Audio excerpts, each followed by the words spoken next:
Manatili lamang tayong nakatayo pansumandali habang binabasa natin ang salita ng Panginoon. Sa inyo po na nais bumuklat sa pagbasa ng kasulatan, bumuklat po tayo sa Mateo 12. Simulan natin sa ika-38 kabanata.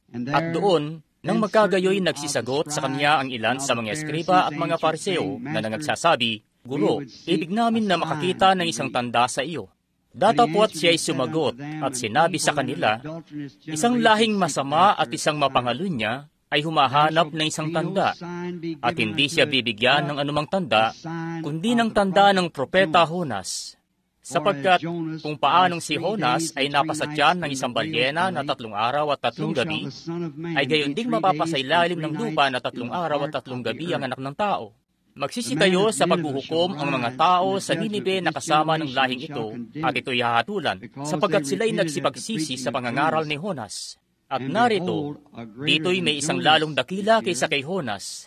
Magbabangon sa paghuhukom ang reyna ng timugan na kasama ng lahing ito, at ito'y hahatulan, sapagkat siya'y nanggaling sa mga wakas ng lupa upang pakinggan ang karunungan ni Solomon. At narito, dito'y may isang lalong dakila kaysa kay Solomon. Iyuko natin ang ating mga ulo. Habang nakayuko ang ating mga ulo at ating mga puso sa kanyang presensya, meron po bang kahilingan dito ngayong gabi na nais niyong maisama sa panalangin? Kung mayroon, itaas niyo lamang ang inyong mga kamay, kaya't pagpapahiwatig yan na, "Diyos, ding ginawa ang kahilingan ko." Ngayon, manalangin ng time team habang dadako na tayo sa pananalangin. Makalangit naming Ama, itinuturing namin ito na isa sa pinakadakilang pribilehiyo na nagkaroon kami sa panig na ito ng kalwalhatian. Itong magkatipon-tipon sa kongregasyon ng mga taong nananampalataya sa iyo, kung saan maaasam namin ang iyong presensya dahil ito'y ayon sa iyong pangako. Sinabi mo, kung saan may nagkakatipon na 2 o 3 sa aking pangalan ay naroon ako sa gitna. At kung pagkasunduan nila ang anumang bagay at humingi, ay kanila itong matatanggap. Panginoon, ang pinakadakilang bagay na mapagkakasunduan namin sa gabing ito ay ang iyong nga kaming katagpuin upang makita namin ang iyong presensya. Madama ito sa aming mga espiritu at mapagkilalang nandito ka. At sa iyong presensya, dama namin na magagawa naming maibuhos ang aming mga puso sa pananambitan. At habang pinagbubulayan ka namin, naway madama namin ang dakilang pahiwatig na ito, na ang aming mga panalangin ay tutugunin sa paghingi namin sa mga ito ngayon sa pangalan ni Yesus Kristo. Amen. Makakaupo na kayo. Nais kong kuning paksa kung loobin ng Panginoon, gamit itong ilang mga kasulatan na naisulat ko rito, sa susunod na ilang minuto bago tayo dumako sa pananalangin sa may sakit, ang paksa tungkol sa isang lalong dakila kaysa kay Solomon ang narito ngayon. Makikita natin sa simula ng kasulatan natin ngayong gabi, kung saan makikita ang ating teksto na si Jesus ay nakikipagdiskusyunan sa mga Pariseo. Sinasaway niya sila dahil di nila siya makilala. Isang tao na ang mga teologong ito'y sinanay ng mahabang panahon. Hinihintay ang panahon ng kanyang pagdating at pagkatapos, nung dumating na siya, ay di naman nila siya nakilala at tinawag pa siyang Diablo. Sinasabi pa nilang ang pagmiministeryo niya ay sa Diablo raw dahil kaya niyang kilalanin ang mga pag-iisip na nasa kanilang mga puso. At dahil sa ganon, iniisip nila na isa siyang kung anong salamangkero o manghuhula. At batid ng lahat na kapag ganon ay masamang espiritu yun. At mangyaring ang tawagin ng gawa ng Diyos na masamang espiritu ay pamumusong. At sinabi niya sa kanila na patatawarin niya sila sa bagay na yun. Dahil hindi pa noon dumarating ang Espiritu Santo upang palambutin ang kanilang mga puso at nang sa gayon, ay ilagay sila sa kalagayan na napag-uunawaan nila ang Diyos. Malayong malayo ang puso nila sa Diyos. Ang tanging alam lang nila ay malamig na teolohiya ng kautusan at di pa nila natatanggap ang Espiritu Santo. Subalit sinabi nga niya na sa pagparito ng Espiritu Santo at gagawin ng gayon ding bagay, ang magsalita laban doon ay hindi ito kailanman ipatatawad sa sanlibutang ito ni sa sanlibutang darating. At iniisip ko nga habang binabasa ko ito nitong hapon at pinagbubulay ito, yung kung paanong sila, may isa sa kanila na dumulog sa kanya sa paligoy-ligoy na paraan. At tinanong siya, ang sabi, Guro, ibig naming makakita ng isang tanda sa iyo. Sa madaling sabi, ang mga Hudyo'y tinuruan na maniwala sa mga tanda. Naghahanap ng mga tanda ang mga Hudyo sa tuwina at ang mga Griego na may karunungan. At makikita natin diyan na ang mga Hudyo'y sumasalalay sa isang tanda. Ngayon, grabing laking pagkastigo yun laban sa Pariseyong ito, na siyang dapat nakakaalam sa mga kasulatan na ang tanda ng Mesiyas ay ginawa na ni Jesus mismo, at ang kaso'y, ang mga mata naman niya'y labis na nadiliman na hindi niya napagkilala yun. Ibinigay na ni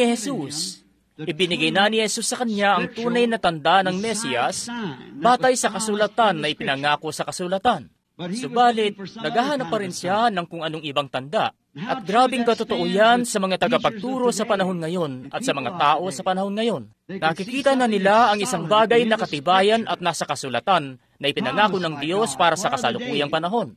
At kitang-kita na nila ito. Pero may hinihintay pa rin silang iba. May gusto pa rin silang makitang iba at di tinatanggap ang tanda ng panahon. Sinabi niya sa kanila minsan, sabi, kayo'y marurunong magsikilala ng kalangitan kapag ito'y kulimlim, mapula. Sinasabi niyo pa nga, kapag ito'y kulimlim at mapula, bukas ay uunos. At kung ano pa.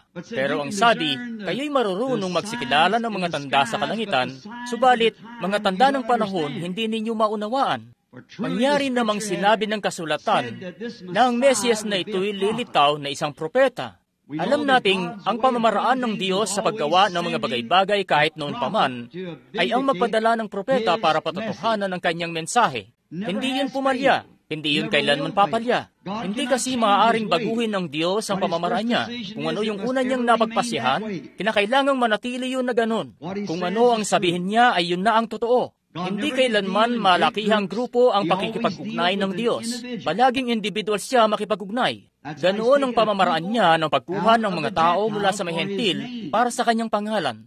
Palaging individual, isa sa dako rito at doon para sa kanyang pangalan. Individual ang pakikipag-ugnay ng Diyos, hindi grupo-grupo.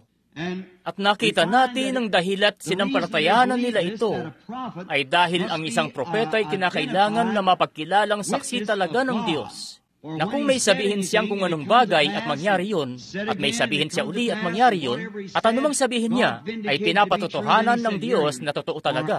Ayan nga't ang sabi niya, pakinggan ninyo siya, sapagkat ako'y sumasa kanya. Ngayon, nakita natin na si Moises na sinasabi nilang pinaniniwalaan nila ang nagsabi sa kanila na ang Panginoon ninyong Diyos ay magpapalitaw sa inyo ng isang propetang gaya ko. Sa kanya'y dapat makinig ang bayan. At ang lahat ng di sasampalataya sa propetang ito ay mahihiwalay sa bayan. Nakita nating nagkatotoo yun. Siya'y naparito sa sariling kanya.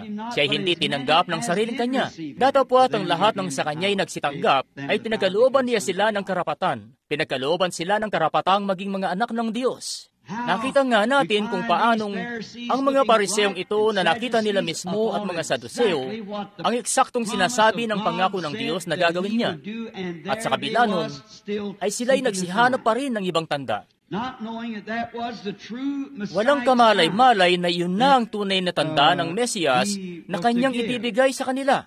Si Felipe ay napagkilala yun nung sabihin niya sa kanya kung nasaan siya isang araw ang nakalipas. Napagkilala niya na iyon talaga ang Mesiyas. Sabi, ikaw ang Kristo at ikaw ang hari ng Israel. At mangyaring kanyang napagkilala yun dahil nailagay siya sa katayuang yun. Siya nga, sinabi ni Jesus, walang makalalapit sa akin, maliban na ilapit siya ng aking Ama. At ang lahat ng ibinigay sa akin ng Ama ay magsisilapit sa akin. Kahit ipagpilitan pa nating makapasok sa anumang ibang paraan, sa pamamagitan lang talaga ng Diyos. Hindi sa may ibig o sa tumatakbo. Ito'y sa Diyos na naaawa. Ang Diyos ang siyang gumawa ng pagpili. Ako'y hindi ninyo pinili, sabi ni Jesus.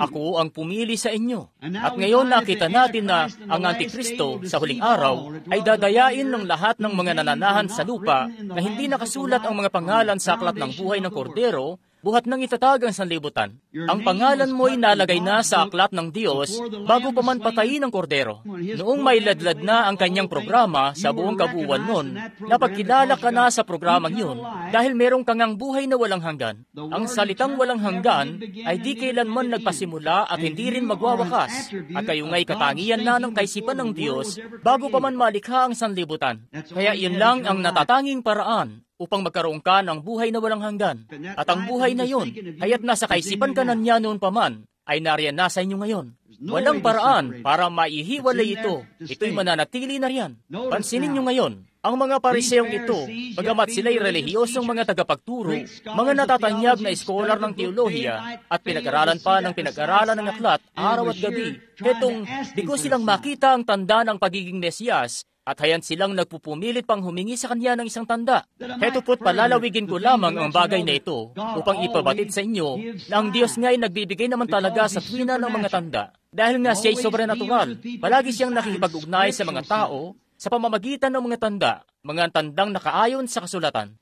Sa lumang tipan, sa tuwing sila'y may katanungan, may taong makakapanaginip ng panaginip at walang propeta roon. Dadalhin nila yung taong yun sa templo, kung saan may bagay sila roon na kung tawagin ay Urim Tumim. Sa mga tagapagturo rito ng Biblia, naunawaan nyo itong ibig kong sabihin dito.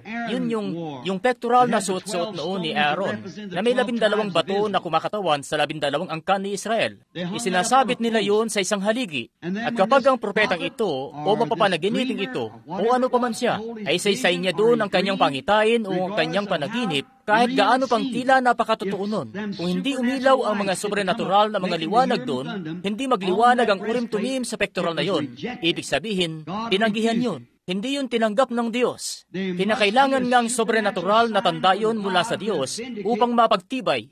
Kahit gaano pang grabing katotoo yun, gaano pang kalalim yun sa teolohiya, gaano pang kainam yun sa pakinig, yun pa rin, kung hindi yun pagtitibayin ng sobrenatural na tanda ng Diyos, walang kabuluhan pa rin yun para sa mga Hudyo. Ngayon, ang lumang tipan, ang pectoral ni Aaron ay wala na, kasama ng matandang tipan. Subalit sa bagong tipan, nanatili pa rin ang Diyos sa Urim Tumim. Ibig sabihin, kung may propeta, papanaginipin, teologo, o ano pa man siya, na magsasalita ng taliwas sa salita, at di yun sinasang-ayunan ng Diyos doon sa salita, di ko yun papansinin, dahil ito na mismo ang Urim Tumim ng Diyos. At nananampalataya ako ng buong puso ko na ito'y salita talaga ng Diyos. At ang Diyos ay ang kanyang mismong salita. Nang pasimula ay ang salita ay suma sa Diyos, at ang salita ay Diyos, at ang salita ay nagkatawang tao at tumahan sa gitna natin. Siya ay siya pa rin kahapon, ngayon at magpakailanman. Siya pa rin. Hindi nangangailangan ang Diyos ng sino mang tagapagpaliwanag. Mahilig tayong magpaliwanag. Sinasabi natin, ganito, ganito ito, at ganito ito, at kung ano-ano pa. Hindi nangangailangan ang Diyos ng tagapagpaliwanag. Siya mismo ang sarili niyang tagapagpaliwanag. Hindi tayo kailangan ng Diyos para ipaliwanag ang kanyang salita. Sa Biblia, nasusulat dito, at sabi dito, ito'y hindi dapat magbuhat sa sariling pagpapaliwanag. Sinabi ng Diyos, doon sa pasimula, magkaroon ng liwanag, at nagkaroon ng liwanag, yun na ang pagpapaliwanag nun. Sinabi ng Diyos, isang dalaga ang maglilihi, at naglihi nga, yun na ang pagpapaliwanag nun. Hindi nito kailangan ng sino paman para ipaliwanag pa yun. Sinabi ng Diyos, sa araw na ito, ang mga bagay na ito'y mangyayari at naganap nga. Hindi na nun kailangan ng ano pang pagpapaliwanag. Ang Diyos mismo ang gumagawa ng kanyang sariling pagpapaliwanag. Ipinangyayari yun. Kahit ipagpilitan pa nating baluktutin ito at sabihin, hindi ganyan ang ibig sabihin nito at hindi ganyan ang ibig sabihin nun. Yun ang eksaktong ibig sabihin nun. At ang Diyos mismo ang kanyang sariling tagapagpaliwanag. Pinagtitibay niya ang kanyang salita at yun na ang kanyang pagpapaliwanag dito dahil napangyari ito. Ngayon nakita nga natin ang mga taong yun dito sa 12 kabanata ng Mateo, 38 hanggang 40 talata at kanilang hinihiling sa kanya, Guro, ibig naming makakita ng isang tanda sa iyo. At napagsalitaan nga niya sila ng mabibigat dahil hindi sila nanampalataya sa kanya at tinawag pa nila ang mismong espiritu na nasa kanya na masamang espiritu. Sa kawalan nila ng pananampalataya dahil hindi nila siya mapagkilala na kauri ng kanilang mga ministro. Di nila mapagkilala ang kanyang kung saan siya nagmula. Hindi nila alam kung sa alin kayang paaralan siya nagmula, kung siya ba'y Pariseo o marahil Saduseo. At hayan pang sa tuwi-tuwinan na lang ay panay pagbubuwag sa kanilang institusyon ng teolohiya at pagtawag sa kanila na kalipunan ng mga ulupong. At tuloy, di nila mapakilala siya kung saan ba nanggaling. At kaya, saan nagbuhat ang lalaking ito? Hindi namin alam kung saan siya nagmula. At hindi nila napagkilala ang mismong tanda na siya na pala ang Mesiyas na dumating. Ngayon, katulad nga nung munting babae sa may balon na ipinangusap natin dito ng isang gabi bago kagabi, nakilala yun ng babae at may bagay na ginawa ito sa kanya. At yung mga taong nakakilala doon, sila ang mga binhi ng Diyos na tinawag para sa panahong yon. Ang Diyos, sa tuwin at lahat ng pagkakataon, noon pa may nagkakaloob ng espiritual na mga kaloob sa kanyang bayan. Sa ganun nga siya napagkikilala at nalalaman sa pamamagitan ng espiritual na kaloob. At sa tuwing magpapadala ang Diyos ng espiritual na mga kaloob para sa kanyang bayan, at ang espiritual na kaloob na yun ay tatanggihan, mangyaring ang mga taong yun ay mapapadpad sa kadiliman ng kaguluhan. Sa tuwing na yan, sa pagdaan ng mga kapanahunan, sa tuwing ang Diyos ay magpapadala ng isang bagay sa mga tao, isang kaloob, at tatanggihan nila yun, ang mga taong yun ay tatanggihan ng Diyos dahil tinanggihan nila ang habag ng Diyos. Oh, grabing kaligtasan ito ngayong gabi. Grabing higit na kaligtasan ito kumpara sa lahat ng kublihan sa pambobomba at lahat ng dakong maiisip natin kung ang bansang ito na itinuring pa naman ding Kristiyanong bansa ay tatanggapin ang kaloob ng Diyos na ibinigay rito, ang dakilang Espiritu Santo na ibinuhos ng lubos sa huling mga araw na ito. At mangyaring kung tatanggapin ng bansang ito ang bagay na yun, magiging lalong higit na kaligtasan ito kumpara sa ano pamang makukublihan nila. Pero tinanggihan nila ito, kaya wala nang natitira pa kundi kaguluhan at kahatulan. Sa lahat ng kapanahunan, nagkaloob siya ng mga dakilang kaloob na espiritual. At pansinin po, sa tuwina sa pagdating ng espiritual na kaloob, totoong kaloob, nais kong mangusap isang gabi tungkol sa ang tinig ng kaloob, kung loobin ng Panginoon. Hayan nga't sa tuwina, ang mga kaloob na ito'y ipinahayag ng mga propeta. At sa tuwing makakakita kayo ng propeta na lumilitaw sa eksena, ipinapakita lang niyan na napipinto na rin ang paghatol. Ngayon, isa nga yung tanda.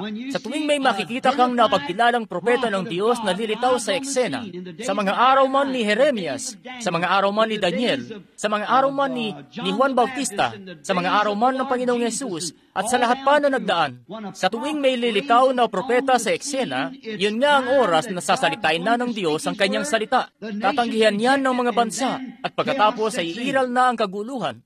Ganoon ang nangyari sa pagpapalit ng mga kapanahunan ng iglesia sa bawat pagkakataon, natanggihan ang mensahe. Kaya't nagkakaloob ang Diyos ng mga kaloob at mga mensahe sa mga tao at tinatanggihan naman nila ang mga ito.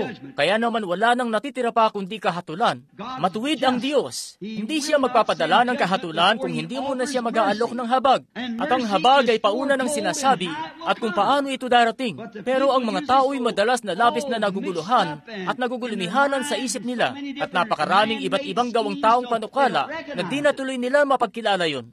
At ganun nga lagi ang nangyayari sa tuwina. Ngayon nalaman natin na sinabi niya sa kanila na ang isang lahing masama at mapangalon niya ay mapaghanap ng mga tanda. Makailang ulit na ring ang mga hindi makapanampalataya ay nabigyan ng maraming pagkakataon tungkol sa mga tandang itong nakabatay sa kasulatan at di man lang nila yun masampalatayanan. Ang Diyos ay laging nangungusap sa pamamagitan ng mga tanda.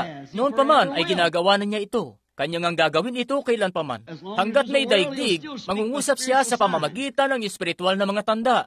Pauna na niyang sinabi na ang mga ito'y darating. Ngayon, maraming di mananampalataya ang tinamaan noon nung sabihin niya ang isang masama o mahina at lahing mapangalo niya ay mapaghanap ng mga tanda. Masdan, nangungusap siya sa isang tambalang propesiya rito. Mangyaring sinasabi niya sa kanila na sila'y mahina at lahing mapangalo niya. At gayon din na sinasabi sa kanila na anumang mahina at lahing mapangalo niya at may parating pa, natatanggap ng tanda. Pansinin, sabi niya, ang isang lahing mahina at mapangalo niya ay mapaghanap ng tanda at hindi sila bibigyan ng ano pamang tanda, kundi ng tanda ni Jonas. Sapagkat kung paanong si Jonas ay napasatyan ng balyena sa loob ng 3 araw at gabi, ay gayon ding mapapasailalim ng lupa ang anak ng tao sa loob ng 3 araw at gabi. Ano itong ipinapangusap niya rito? Ang ipinapangusap nga niya rito ay ang isang lahing masama at mapangalo niya ay tatanggap ng tanda ng pagkabuhay na maguli. At ano pa bang ibang kapanahunan na narating natin ang sasahol pa sa kapanahunan ngayon na isang lahing tinatanggihan si Kristo, masama, baluktot, mapangalunyang lahi, at sila'y tatanggap ng tanda ng pagkabuhay na maguli, na si Jesus Kristo ay buhay na buhay ngayong gabi, kung papaanong buhay na buhay siya noon pa man. Bumangon siya mula sa mga patay, kaya naman nanatili siyang siya pa rin kahapon, ngayon at magpakailanman.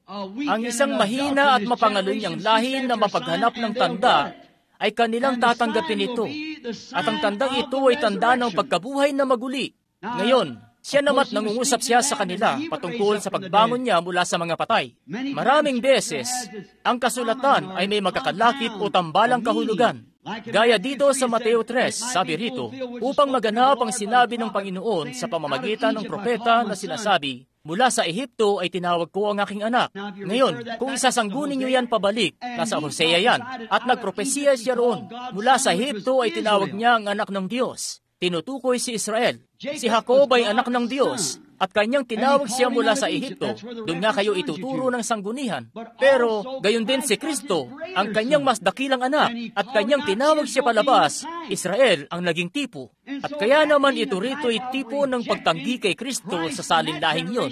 Itong isa'y mas malubhang tipo, dahil yung salinlahing yun noon na tumanggi sa pagkabuhay na maguli, ay nabigyan ng kapatawaran. Pero ang salinlahing ito ngayon, na ginagawang katatawanan ng Espiritu Santo, ay wala silang kapatawaran. Tayo'y mas malubha nga ang tumatanggi sa Espiritu Santo kaysa doon sa tumanggi kay Jesus Kristo noong mga araw na nagkatawang tao siya sa lupa. Sinabi yun ni Jesus, magsalita man kayo laban sa anak ng tao.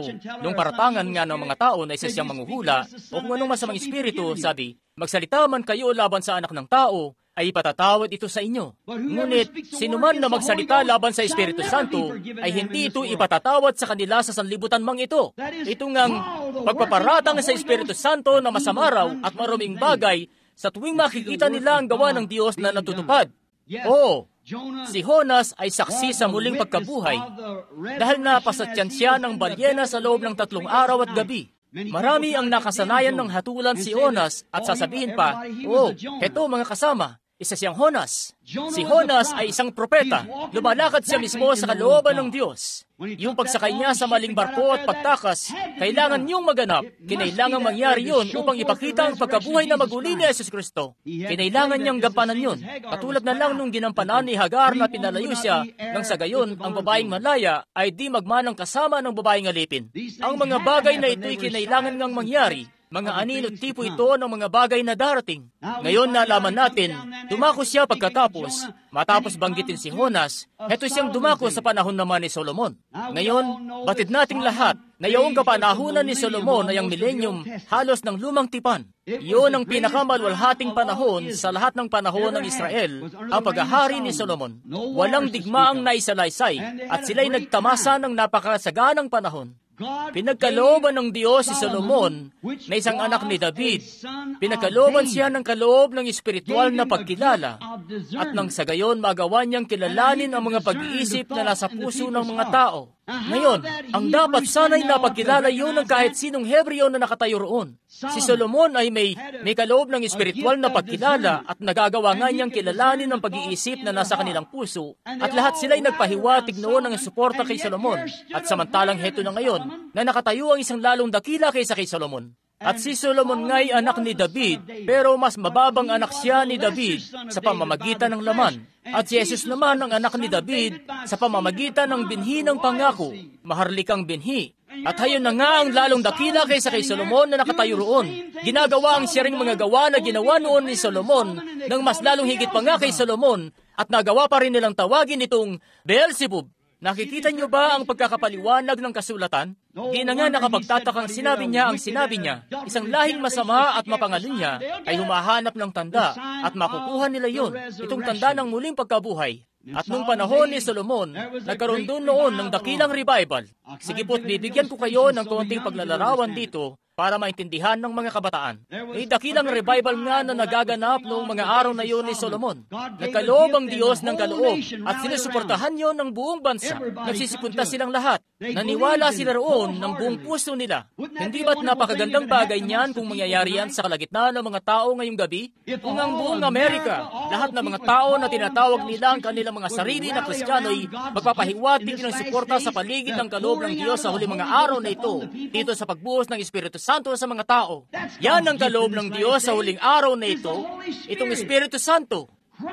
Si Kristo, sa anyong Espiritu, nandito siya ngayong kapiling natin. Hindi bagat napakaganda kung ang lahat ng mga iglesia nagsasabing mga Kristiyano sila ay magpapahiwatig ng suporta sa dakilang kaloob na ito na ipinagkaloob sa atin ng Diyos? Pero bakit nga ba?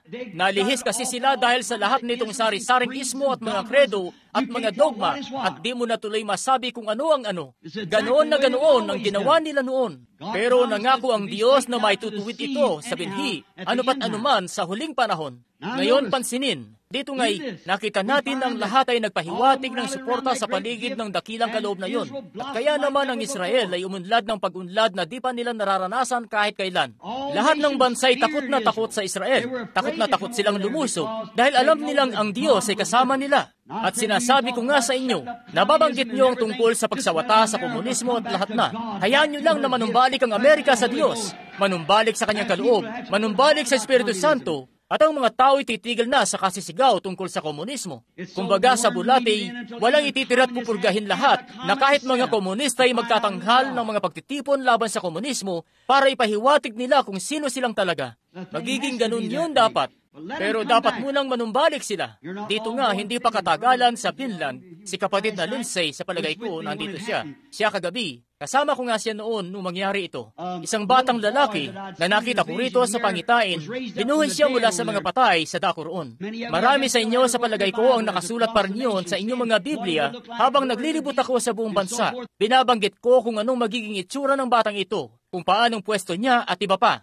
At ibinangon nga siya mula sa patay ayon sa salita ng Panginoon. Napatay ang batang ito nung masagasaan siya ng sasakyan. Marami sa inyo tanda pa ang pangyayaring ito. At nandun noon nung ibangon ng batang ito mula sa patay. Nung gabing iyon, sa daan namin papuntang Mesuhali, si kapatid na Lindsay at ako, at kapatid na Moore, at marami sa kalalakihan, nagsumikap kaming makapunta sa Mesuhali, at doon, libo-libo ang nagsipagdagsaan. Gusto nilang mangusap ako sa kanila. Tapos pauuwin sila at mangungusap naman sa panibago. Doon sa daan namin papunta doon, nasa 4 o 5 seksyon ng lungsod ang binarikadahan. Ang mga tao'y nasa kalsada na, inaabangan ng pagdating namin at paglabas.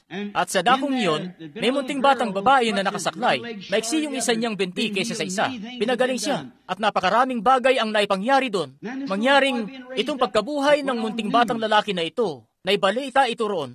Wala silang rock and roll at ganung mga bagay sa Finland o wala pa silang ganun noon. Balita lang at mahalagang bagay ang meron sila sa radyo. At umabot ang balitang ito hanggang Russia. Kung nakatira ka sa Russia at nasa 40 milya ka mula sa iyong tahanan o lugar ng kapanganakan, kakailanganin mo magkaroon ng bisa para ideklara ang pakay mo. At yung Iron Curtain ay nasa halos, duman kami mismo roon, kung saan nakaumang ang mga masindan sa kalsada, sa labas lang ng Kuopio. At nung gabing yon, kumalat ang balitang ito at ang kalsada'y napuno ng libot makailang libong mga taga-Rusya. Nandoon ang ilang komunistang sundalo, mga sundalong Ruso, suot-suot nila yung pabilog na gorang yon. At may 6 na kabataang lalaki doon. Natatapos lang ng giyera noon. Kay babata pa ng mga kabataang lalaki ito para magkabalbas. Makikinis ang mga mukha nila at batang-bata pa. Suot-suot nila ang malalakit lumang bota, malalakit mahabang balabal, nagpunta sa kalsada, may sukbit-sukbit na mga espada at ilang bagay, nagbabantay para makadaan ako sa kakapalan ng mga tao para makapasok ako. Naroon nga't nakatayo rin doon ang mga Ruso. Pagdaan ko, tumindig sila ng tuwid, tumayo ng paganito, at may mga luhang tumutulo sa kanilang mga pisngi. At nung makadaan na ako, bumaling sila sa mga sundalong taga-Finland at tinapik sila sa likod at niyakap sila. Anumang bagay na makapagbubunsod sa isang Ruso na tapikin ng isang taga-Finland, yun nga'y makapagtatapos ng mga giyera. Sabi nila, ito, tatanggapin namin ito. Diyos na kayang bumuhay ng patay. Yan ang problema sa gabing ito, kaibigan. Yan mismo. Ang dahilan at naging makakomunista sila ay dahil nga sa mga ministro na naging maluwag sa salita ng Diyos. Salapin na lang ang habol nila at wala naman silang ibinibigay pabalik kapalit noon. Parang kapi-kapisano na lang o parang ganun na lang. Yan ang mali sa sanlibutan. Tapos nakita natin na doon sa panahon ni Solomon, sila doon ay nagpapahiwatig ng suporta nila sa dakilang kaloob na ito ni Solomon na natanggap niya galing sa Panginoon. At ang mga tao ay nagsisipunta at nagsisidatingan. Lahat ng bansa'y takot sa Israel. Sa halip na makipagdigma sila, nagsisidala sila ng mga handog pang kapayapaan. Hindi sila takot doon sa tao mismo. Takot sila sa Diyos na naroon. Kaya naman sila'y nagkakalakip-lakip lahat na nagkakaisa. Napakadakilang bagay nga yan para sa bansang ito ngayong gabi. Kung magagawa lang nating lahat na matakot sa Diyos, kung magagawa lang nating lahat na magbigay galang sa Diyos at tanggapin ang kanyang kaloob ng Espiritu Santo at magpahiwatig ng suporta nila rito, na ang bawat iglesia ay gigibayin ng kani-kanilang mga kredo at itatapon yon sa labas ng pintuan at luluhod sa altar at mananatili doon hanggang sa dumating ang Espiritu Santo para ipakilala ang salita niya sa huling araw. May ilan sa kanilang pinagpipilitan pa rin sabihin, para lamang sa mga Hudyo ang makatanggap nito. Hanggang ganito lang ito.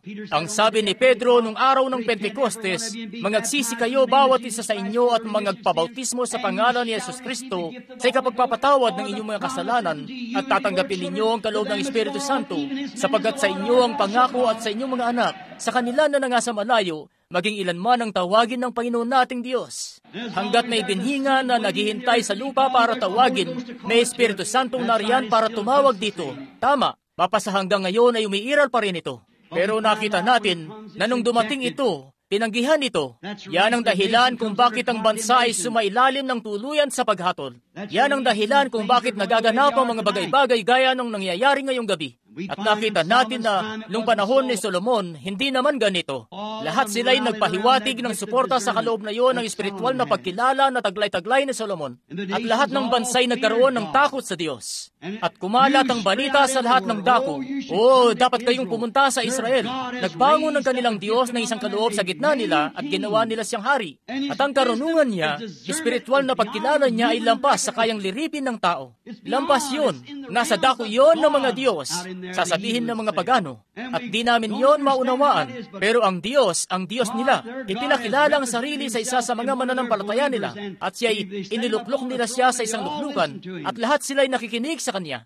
Alam nyo, kumalat ang balita, hindi sa pamamagitan ng telebisyon, telepono at kung ano pa. Kumalat yon sa sabi ng bibig-dinig ng tenga. Binaglaon, nakarating ang balita sa katimugan lampas sa disyerto ng Sahara, nakarating sa maliit na bansa doon na kung tawagin ay Sheba. May isa nga yung paganong bansa. May munting reyna sila doon. Hindi mapasusubali ang isang mabait na munting binibini. At nakarating nga sa kanya ang balita na ang Diyos ay nagpapairal ng dakilang revival sa lupain iyon sa hilaga sa Israel. At kay raming dakilang mga bagay ang nangyayari doon. At may lalaki sila doon na pinahira ng espiritu ng kanilang Diyos, na nupat ang karunungan ng lalaking ito ay lampas sa anumang kayang liripin ng tao. Alam nyo, ang pananampalataya ay nanggagaling sa pakikinig sa salita ng Diyos. Pinaantig noon ang munti niyang puso. Sinimulan niyang pagbulayan ng bagay na yon. At ngayon, sa bawat karawan na magsisidaan sa lugar doon, walang pasubali, ng reynang ito ay magsusugo ng kanyang mga kawal at sasabihin, nais kong makausap yung tao ng sarilinan, kung galing ang mga taong yun sa Israel. Tama po, Reyna. Nanggaling nga kami ng Israel. At kamangha-mangha yun. Dapat niyo pong makita yun. Wala pong katulad yun. Lampas yun sa kayang liripin ng tao. Alam niyo po, lahat sila doon ay nagkakalakip na nagkakaisa. Bawat isa sa kanila doon ay nagkaagapay mismo sa kaloob na yun na ipinagkaloob sa kanila ng Diyos nila at nagsisampalataya silang lahat doon ng may pagkakaisa. Yun na ang pinakadakilang bagay sa lahat at wala talagang nalilihim. Inihahayag ng Diyos ang lahat ng mga bagay. Kung may bansa man na nagbabalak lusugan sila doon, ihahayag sa kanila ng Diyos nila kung saan magagaling ang kalaban at magagawa nila silang unahan bago pa man makarating doon ang kalaban. Grabing dakila talaga ang revival na umiiral doon. Pagkatapos, alam nyo, yung munting reyna ay nagsimulang magkaroon ng matinding pagkagutom na makita yun mismo. Alam nyo, may kung anong bagay talaga rito, ng tao ay may kabatiran siya na nanggaling siya sa kung saan, at nandito siya, at di niya alam kung bakit nandito siya, at papunta siya sa isang dako, at di naman niya alam kung saan siya patungo. At isang aklat lang yan sa buong mundo ang makapagsasabi kung sino ka, saan ka nagmula, ano ka, at saan ka patungo. At yan ang Biblia. Ito lang ang tanging makapagsasabi, at aklat ito ng Diyos. Diyos mismo na nahayag sa anyo ng salita na tinatawag na binhi. Kung ang binhi na yan ay may tanim sa tamang uri ng lupa, kaya't ibubunga nito ang bawat pangako na sinambit niya, dahil ang Diyos mismo ito. Pero kinakailangan ngang madiligan ito ng pananampalataya para may pangyari katulad ng iba pang binhi. May buhay na sa loob. Itinalaga na, pansinin ngayon. Nalaman natin na sa ipinangyaring yun doon, ang munting reyna ay nagsimulang magutom at mauhaw para sa Diyos. Kung makagagawa lamang ang mga kaloob ng Diyos ng pagkauhaw sa puso ng mga tao ngayon para sa Kanya, gaya ng ipinangyari sa reyna. Ngayon nakita nga natin, at para na rin maunawaan ng mga bata, malilit na paslit, may isang buong hanay nga sila rito na nakaupo sa banda rito at sa iba pang pwesto, para po maunawaan nila. Bibigyan natin ito ng kaunting pagsasadula para sa kanila, para maunawaan nila. Ngayon, alalahanin nyo, isa siyang pagano. Kaya para may sa katuparan ng bagay na yon, at kahit isa siyang reyna, kinailangan pa rin niyang humingi ng pahintulot mula doon sa kanyang paganong saserdote para makapunta siya. At hayat, nakikinita ko nga kung papaano siya lumapit sa saserdote at yumuko-yuko pa, at nagsabi, "Dakilang Santo Padre na ganito at ganoon. Nabalitaan nating ang mga Israelita ay may revival sila sa dako nila roon. At ang Diyos nila doon ay naghahayag ng kanyang sarili sa inyo ng tao sa pamamagitan ng dakilang kaloob na nagagawa ng taong iyon na matalo sa pag-iisip ng puso. At sinasabi nila sa akin na siya ang salita at ang salita ay madaling nakakatalos ng pag-iisip ng puso at bali-balita nga na kumikilos ito sa isang tao. Nais ko pong humingi ng pahintulot kataas-taas ang Santo Padre na makapunta ako roon at makabisita at makita ko yun mismo." Bueno, nakikinita ko ang isinagot sa kanya. Wala tayong kaugnayan sa revival na yun, o basta parang ganun ang 64 version nun. Pero hayan nga, sabi nila, hindi sila kabilang sa denominasyon natin. Hindi natin sila kapanalig. Wala tayong kahit anong kaugnayan sa bagay na yun, maski katiting. Huwag kang pumunta. At wala naman ang mga yun, kundi grupo lang ng mga baliw. May mga bali-balita na usap-usapang tumawid daw sila ng dagat na pula at lahat ng ganong kwento-kwento, pero wala namang kabuluhan yun. Ito ang dakila nating Diyos. Nakikita mo ba siya nakatayo dyan sa gilid ng pader? Sila'y ganito at ganoon, at makailang beses silang ganito at ganoon ang ginawa. Umalis ang reyna na bigo. Pero alam nyo, may kung anong bagay nga dun, na kung ang Diyos ay maglalagay ng pagkagutom sa puso ng tao, wala ngang pwedeng humadlang sa daraanan nun. Maski pa may suporta o wala, o maski ano pa yan, hahanapin at hahanapin niya yun. Gaya nung nabanggit ko tungkol sa munting babae nung isang gabi, na may pagpupursigi at tiyaga siya. Kita nyo, may kung anong bagay nga na kumapit sa iyo at nakakapit ka rin sa bagay na yon. Gaya ni Jacob, ang anak ng Diyos. Si Jacob na anak ng Diyos, isang gabi nagawa niyang kumapit sa bagay na yon. At kinapitan siya nun, at hindi na niya yun pinakawalan hanggang sa makamit niya ang pakay niya, ang mapagpalas niya nun. Ganun ang tunay na bagay. At kung gagaya-gayahin lang yon ng kung sino riyan, hindi yung gagana ng tama. Pero kung magagawa mo ngang kumapit sa bagay na yon, at ang bagay na yun ay kakapit sa iyo, ito nga'y mangyayari. Kung naparito ka para sa kagalingan at hahayaan mong kapitan ka ng Espiritu Santo at kakapitan mo ito, makakamit mo ang hinihiling mo. Walang rason para ipagkait ito sa iyo. Kung naparito ka na nananampalatayang ililigtas ka ni Jesus Kristo at may kapangyarihang nagliligtas na kakapit sa iyo at kakapitan mo ito, ikaw nga'y maliligtas. Kung sumasampalataya ka nga sa bautismo ng Espiritu Santo at kakapitan ka ng Espiritu Santo at babautismuhan ka niya at kakapitan mo siya, di mo na kailangang umalis pa sa kinaupuan mo. Pupunuin ka niya ng kanyang presensya sa mismong kinaupuan mo ngayon. Gaya ng ipinangyari niya noon, samantalang nagsasalita pa si Pedro ng mga salitang ito, ay bumaba ang Espiritu Santo sa kanila na nangakikinig nito. May bagay na kumapit. May kung anong bagay nga na kumapit doon sa munting babaeng si Ropenisa na ipinangusap natin kagabi. Kahit gaano pang karami ang humadlang sa kanya, nagpatuloy pa rin siya ano't ano paman. May bagay nga na kumapit dito sa munting reynang ito na ipinangungusap natin ngayong gabi. Pagano, ibang Diyos ang kinikilala. Maging itong munting si Ropenisa, Griego, pagano, sumasamba sa Diyos-Diyosan. Pero may kung anong bagay nga na sadyang kumapit sa kanila at kumapit sila sa bagay na ito. Palaging may mahirap na pakikibaka sa daan. Inihahagis ni Satanas ang lahat sa daan sa abot ng makakayan niya sa tuwing makikita niyang nagsisimula ang tunay na pagkilos ng Diyos. Gagawin niya yun sa iyo. Ilalagay niyang lahat ng hambalang na may haharang niya sa daan mo. Tandaan niyo, napakaraming hadlang sa babaeng ito, pero wala ni isa doon sa pananampalataya niya. Walang hadlang sa pananampalataya. Walang kahit ano ang maaring pumigil dito, ano pa man ang sabi-sabihin ng iba.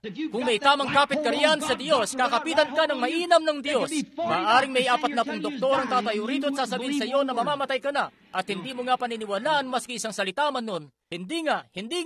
Maaaring may 40 ministro ang tatayo rito, katulad ng 400 ni Ahab, mananaig ka. Kung isa kang Mikaya at kakapit ka sa Diyos, kakapit sa iyo ang Diyos, at makikita mong pinagtibay ito ng salita, wala ngang kahit ano ang makapipigil sa iyo. Titindig at titindig ka roon, ano-tano pa man, dahil may bagay nga na sadyang nakakapit sa iyo. Nahayag sa munting babaeng ito na mayroong ng Diyos sa isang dako. Nakikinita ko siyang humayot, binasa uli ang mga Hebreyong balumbon ng aklat na yon. Binalumbon yon at isinilid sa banga. At pagkatapos binalikan yung paganong saserdote at nagsabi, "May nais po akong sabihin sa inyo, Santo Padre." Maaaring ganun nga ang mga bagay na sinasabi mo. Pero tingnan mo, sumamba ang lola ko sa imaheng niyan.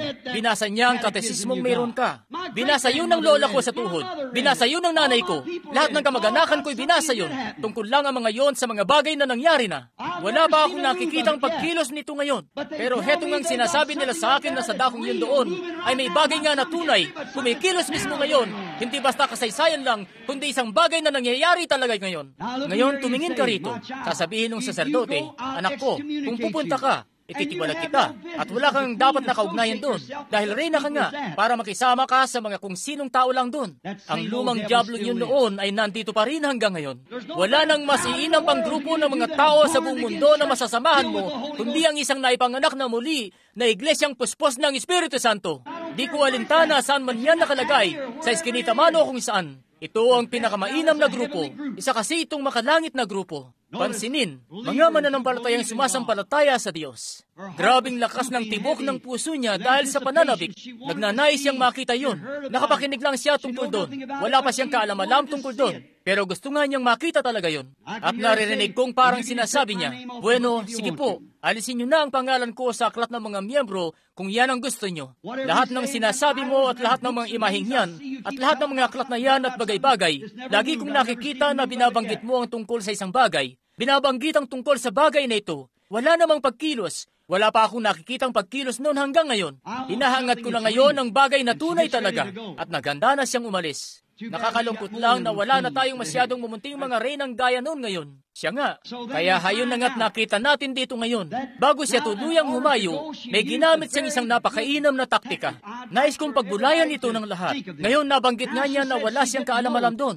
Kaya binasa niya ang lahat ng mga balumbon ng aklat para malaman kung ano nga ba si Jehovah noon, para makita niya kung paano siya kumilos sa nagdaan ng mga panahon. Kung ganito nga, ibig sabihin, kanyang ipakikilala ang kanyang sarili sa taong ito, gaya ng sinasabi nila na ganoon nga siya. At kung ganoon nga, ay si Jehovah talaga yun. At kung si Jehovah nga yun, at siya'y tunay na Diyos, Diyos na mga buhay, at hindi ng kung anong rebulto o monumento na kung anong nilalang na nabuhay o di na nabubuhay. Ito nga ang buhay na Diyos ng kasalukuyang panahon ngayon. Kaya nagnais na siyang makahayo. Ngayon, ang sabi niya, nagbaon siya sa paglalakbay ng maraming salapi. Nagdala siya ng ginto at mira at may kamangyal pa sa palagay ko at pilak at pinuno niya noon ang mga kamelyo. Ngayon, sinabi niya ito, "Paroroon ako. Sisiyasatin ko yun mismo. At kung tunay talaga, susuportahan ko ito. Kung hindi naman, wala akong magiging kaugnayan doon." Alam nyo, may bagay nga siya riyan na kung maaari maituro niya sa mga Pentekostal. Marami kasi sa kanila ang sumusuporta sa programang nililibak lang at ginagawa kang katatawanan. At sumusuporta ka sa programa sa ipapawid na ginagawa lang nilang katatawanan ng mga bagay-bagay na sinasampalatayanan nyo. At totoo nga yun. Siya nga po, dahil para bagang tama yun sa pakinig. Siya nga, may daan na tila matuwid sa isang tao, sabi ni Jesus. Pero pansinin nyo nga siya, ang sabi niya, kung di yun totoo, pwede ko namang dalhin pa uwi ang mga kaloob ko. Pero nagpunta nga siya para siya mismo ang sumaksi doon at mapaniwala. Kaya't binasa na niya ang balonbon ng aklat. Alam na niya kung ano si Jehovah. At heto na ngang titingnan niya. Kung ano siya noon, ay siya rin ngayon. Ibig sabihin, siya pa rin ang Jehovah na yon. Ganon pa rin ito mapasa hanggang ngayon. Si Jesus Kristo ay siya pa rin kung ano siya noon. At magiging ganon nga siya sa tuwi-tuwi na. Hindi siya nagbabago. Sinabi ng Biblia, siya ay siya pa rin kahapon, ngayon at magpakailanman. Nakita natin ang munting babaeng yon pagkatapos. Napag-uusapan na rin lang ang tungkol sa mga hadlang. Hayan nga't siguro pumasok ito sa isip niya. Paalala lang, kailangan kong tawirin ang disyerto. At napakahabang lakbayin nun. Sukatin nyo, mula Israel, mula Palestina, pababa ng Sheba, patawid sa disyerto ng Sahara. Gugugol ng kamelyo ng sa palagay ko ang mga karawan, gugugol ng nasa 90 araw, 3 buwan, kung tuloy-tuloy ang paglalakbay para makapunta mula sa isang lugar papunta sa isa pa. 3 araw, 3 buwan ng paglalakbay. At isipin nyo, dumaan siya doon sa mainit na desyerto. Nasa isip na niya yun, na kailangan niyang gawin yun, tumawid sa mainit na desyerto, papunta doon sa hilaga, para lang malaman niya kung Diyos nga yun talaga. Kaya naman, hindi na nakapagtatakang sinabi ni Jesus, magbabangon siya kasama ng lahing ito at hahatulan ito. Niwala nga siyang Cadillac na di-aircon, samantalang may mga tao rito sa Dallas na di man lang makapunta-punta, tatawid lang naman ng kalsada para pakinggan ito. Siya nga. Kaya hindi na nakapagtatakang magbabangon siya sa huling mga araw. Pero tatayo sa isang dako at pupulaan ito. Ginagawa ito ng ilan sa maraming lugar. Sabi, siya'y pariritong galing sa mga wakas ng lupa upang pakinggan ang karunungan ni Solomon. At dito'y may isang lalong dakila kaysa kay Solomon. Pansinin, kinailangan niyang kaharapin yon. Marahil sa gabi siya naglalakbay. Mainit kasi sa disyerto. Matutuklap ang balat mo sa direktang sinag ng araw sa disyerto ng Saharan yon. At kaya naman marahil sa gabi siya naglalakbay. Isa pang bagay, alalahanin niyo, napakarami niyang dala-dalang handog at mga bagay-bagay. Ang mga anak ni Ismael ay matutulin na mga ngabayo. Mga mananambang sila sa disyerto. Magiging napakadali para sa mga anak ni Ismael na lumusob na parang ragasa ng baha at patumbahin ng 2 o 3 tagapagbantay na kasama niya ang maliit na grupo ng mga kawal, mga tagapagbantay at kanyang mga damang babae. Patumbahin sila at iwan lang silang nakahandusay sa lugar na yon at tangayin ng 10 ulit na makalibot ilang libong dolyar na halaga ng mamahaling hiyas, maliban pa doon sa mamahaling kamangyan at mira at iba pang bagay na daladala niya bilang kaloob. Pero may kung anong bagay nga, kung ang puso mo'y nakatuon para makita ang Diyos at may bagay na kumapit sa iyo, hindi mo alintana ang anumang panganib, hindi mo iniisip ang mabigo. May kung anong bagay na makukuha at makukuha mo ito. Ano't ano pa man, kahit gaano pang kahirap ito. Mangyaring, kung titingnan nga'y kumukuha na lang ng tiyempo ang mga mananambang, at alinman sa kanila doon ang maaaring lumusob, subalit hindi niya inisip ang panganib. Hindi siya nagpaapekto sa pag-iisip na makakabangon pa kaya siya at makapaglalakbay katulad ng iba na takot lumangon ng kama o katre o parang ganun o ano pa. Di ko alam, kita nyo? Takot akong gawin yon. Wala siyang ganong uri ng pagkatakot. May bagay kasi na kumapit sa kanya. At kung may bagay na kakapit sa atin sa ganon ding paraan, may bagay nga na mangyayari. Ngayon, hindi nyo nga magagawa yon maliban na lang kung yung bagay na yun ay kumapit muna sa inyo. Kaya huwag niyong ipagpilitang gawin ng isang bagay. Pero kung talagang kumapit na yun sa inyo, mangyayari at mangyayari talaga yon. Pansinin, ayun na nga siya. Hindi niya inisip kung gaano bang karami ang mananambang sa disyerto. O kaya naman, kapag nakarating na siya roon, tatanggapin kaya siya roon o hindi? Kasapi siya sa ibang denominasyon, alam nyo. Ano kaya, tatanggapin kaya siya? Tatanggapin doon sa pagtitipon? Hindi naman siya naimbitahang pumunta. Ang Espiritu Santo ang kumilos sa kanya para pumunta. Kaya siya ang mismong gumagawa ng pagkilos. Para mapunan niya ang pakiramdam niyang yun, na matagal na rin siyang nasasabik na malaman. Tandaan niyo, buhay niyo yan. Buhay niya yun. Binigyan ka lang ng isang pagkakataon para ayusin ito. At marahil itong gabing ito ang huli mo ng pagkakataon. Tanggihan mo si Kristo ngayong gabi, baka wala ka ng iba pang pagkakataon sa susunod. At marahil, yun na ang huli niyang pagkakataon. Naisip niya yun. Yun bang malamig at formal niyang relihiyon ay tama o may tunay bang buhay na Diyos talaga? Wala siyang nakitang anumang pagkilos sa sarili niyang relihiyon. Pero heto ngang may narinig siya na may kung anong bagay sa dakong yon at nabasa niyang tungkol sa kung ano nga ba siya. Nais niyang makita, buhay niyang nakataya rito. Heto ang buhay ko ngayong gabi. Kinakailangang harapin ko ito. Kinakailangan kong pumaroon sa paghatol at maging kayo paroroon din sa paghatol. Nararapat sa atin na maupo sa ating kinaupuan, mahiga sa ating mga higaan, o kung saan man tayo at pagtulayan ng mga bagay na ito ng malalim. Dahil hindi mo alam kung kailan kukunin ang iyong card sa istante ng Diyos ay bayo roon at magsusulit ka sa paghatol. Kaanib ka man ng iglesia o hindi, wala yung kinalaman dito. Magsusulit at magsusulit ka, ano't ano pa man, at mas maiging sigurado ka rito. Suriin mo ang karanasan mo sa Diyos. Tingnan mo kung yung bagay na yun ay talagang nakakapit na sa iyo, na magdadala sa iyo pabalik sa salita, palayo sa mga kredo at mga seremonya at kung ano-ano pa. Ipinangako niya ito sa huling mga araw. Magkakaroon ng papapanumbalik muli ng mga puso ng mga anak sa mga magulang. At sinasampalatayanan natin yan. Pansinin, atin lang nakikita yan sa panahong ito ngayon. At di niya alintana ang kaisipang maliliglig siya ng takot o ano paman, ni hindi niya yun inisip.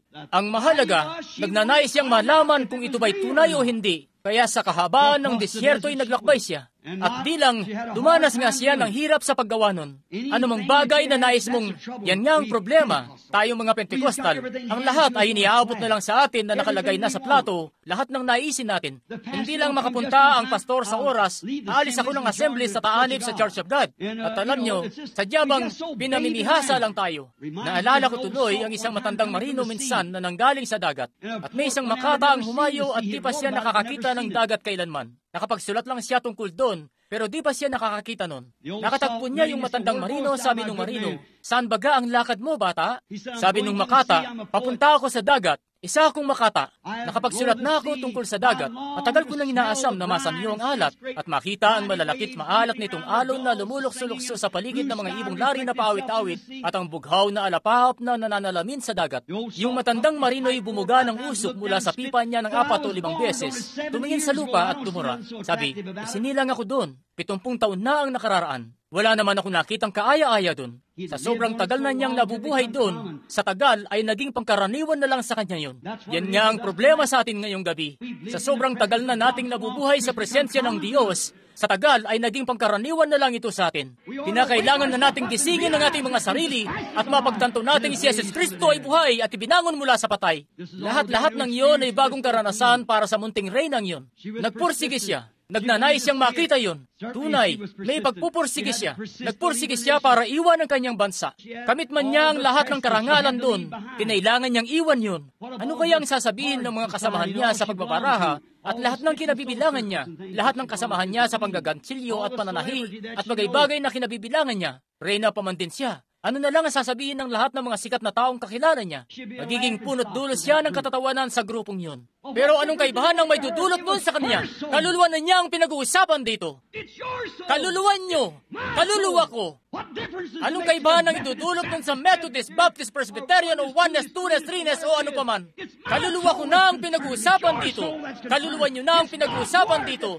Salita na ito ng Diyos na pinatototohanan. Nakita natin siya. Hindi niya alintana ang mga bagay na yon. Yung sinasabi-sabi ng ilan, o ng mga kakilala niyang sikat o ng mga kaibigan niya, kung iwan niya ang lahat ng nandito sa sanlibutan, kung totoo yun, handa siyang puntahan yon. Ipagpapalit niya ang kanyang kaharian, ano't ano paman. Kung tunay yun, nagnanais nga siyang makita ang Diyos. May kung anong bagay kasi sa loob ng puso niya. Nakita natin, yung lapad ng disyerto ay sinuong niya.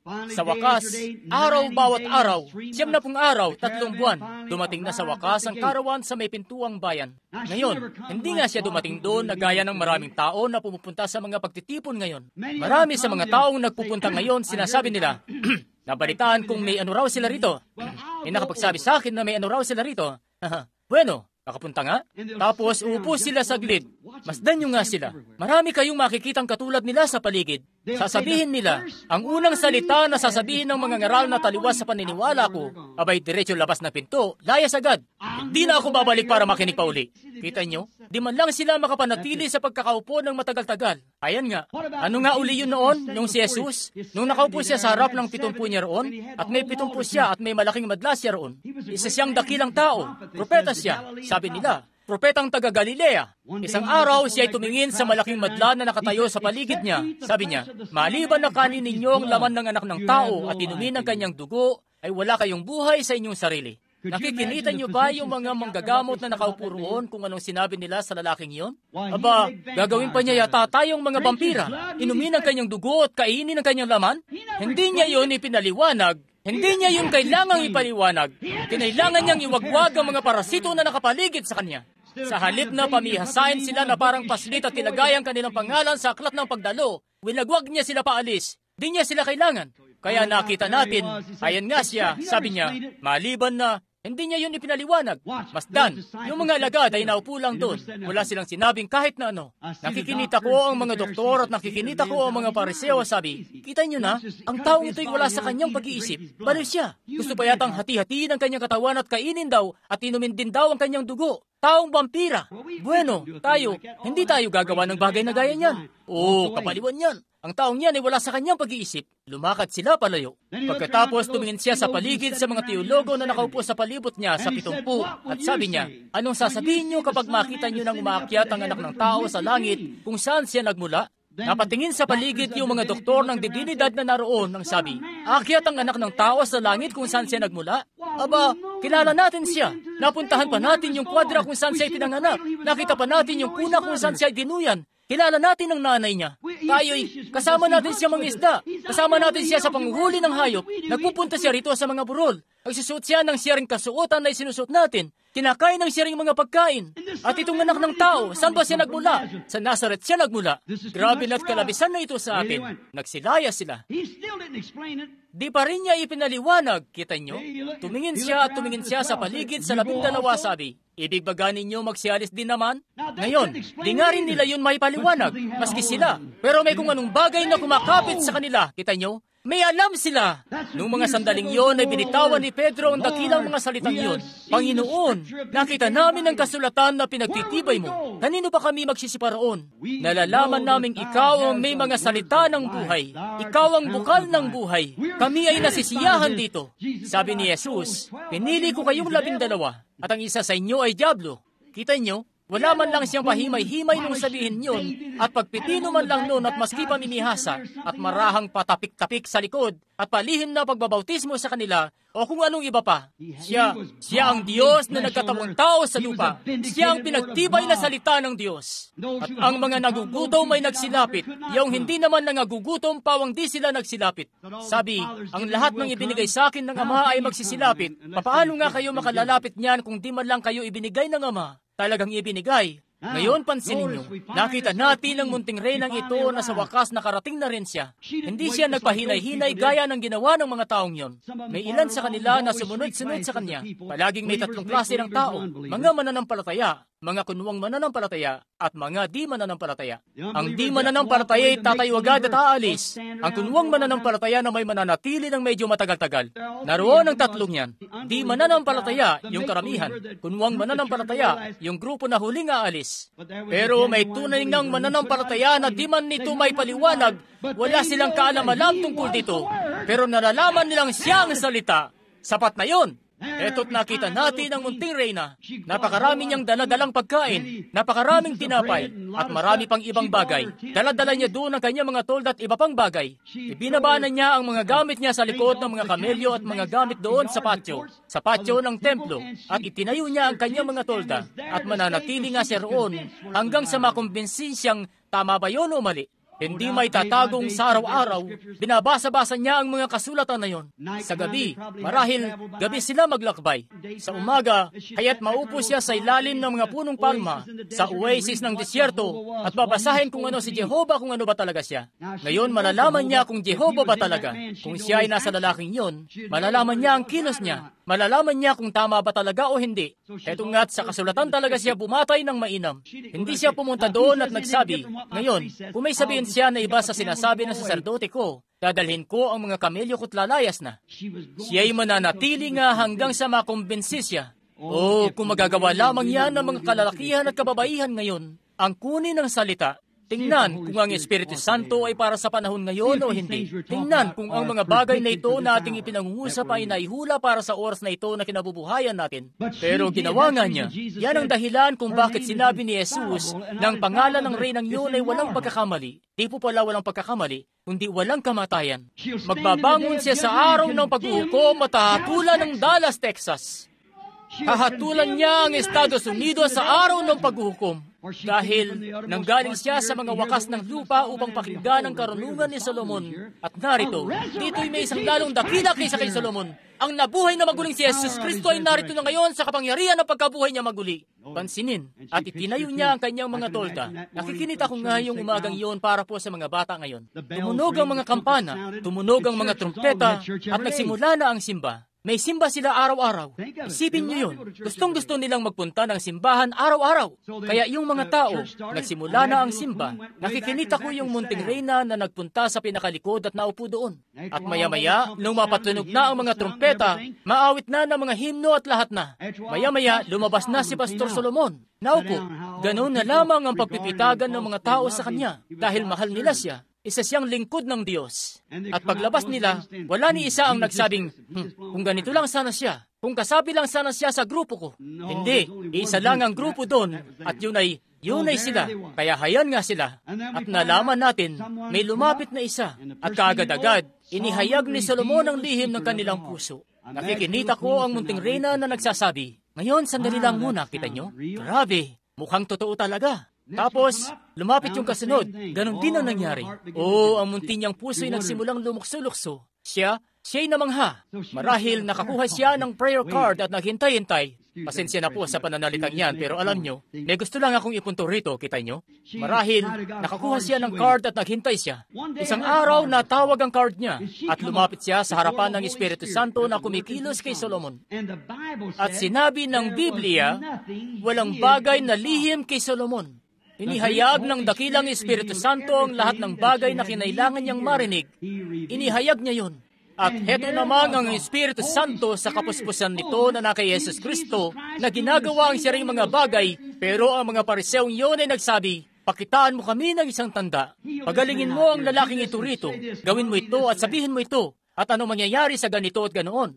Kita nyo, sadyang hindi nila maunawaan. Heto ngang nakatayo ang munting reynang yun doon at sinabi ng Biblia na walang bagay na hindi nabubunyag kay Solomon. Inihayag niya ang lahat ng kinailangang malaman ng reyna. Sinaysay niyang lahat sa kanya.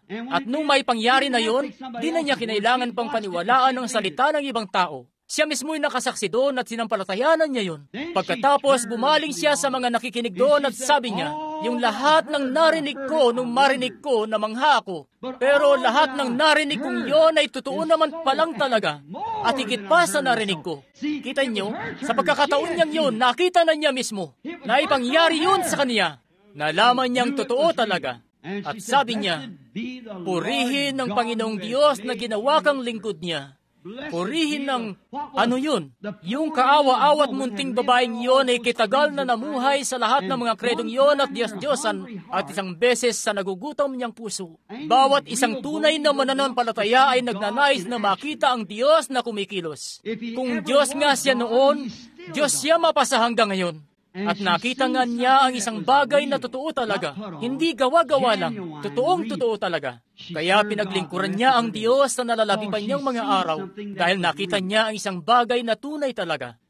Kaibigan, madami na tayong nakitang sumali kayo sa kredong ito, sa Muslim na ito, dito, ano pa man.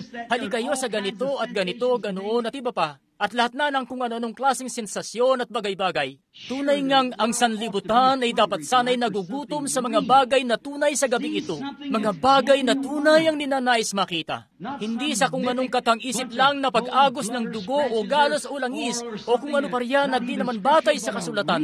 Bagkus dapat ay sa tunay na Jesus Kristo na nangakong siya'y mananahan sa kanyang bayan sa huling mga araw na ito at gawin ng mga bagay na kanyang ginawa noon. Bagay na sinasabi ng kasulatan na mangyayari sa mga araw na ito. Lahat ng sari-saring mga kredong ito. Bueno, kung alam nyo lang sana ang kredo namin, alam nyo, kita nyo, kayo'y tumitingin pabalik sa kung ano ang sinabi ni Ginoong Luther. At dakilang tao nung panahon niya. Tunay, wala nga yang pinag-iba sa mga kababaihang 75 na, pero nagpupumilit mag-itsurang 16. Tumitingin pabalik at nagpupumilit manamit na animoy 16 lang sila. Gugupitan ng buhok at magsusuot ng shorts at kolorete.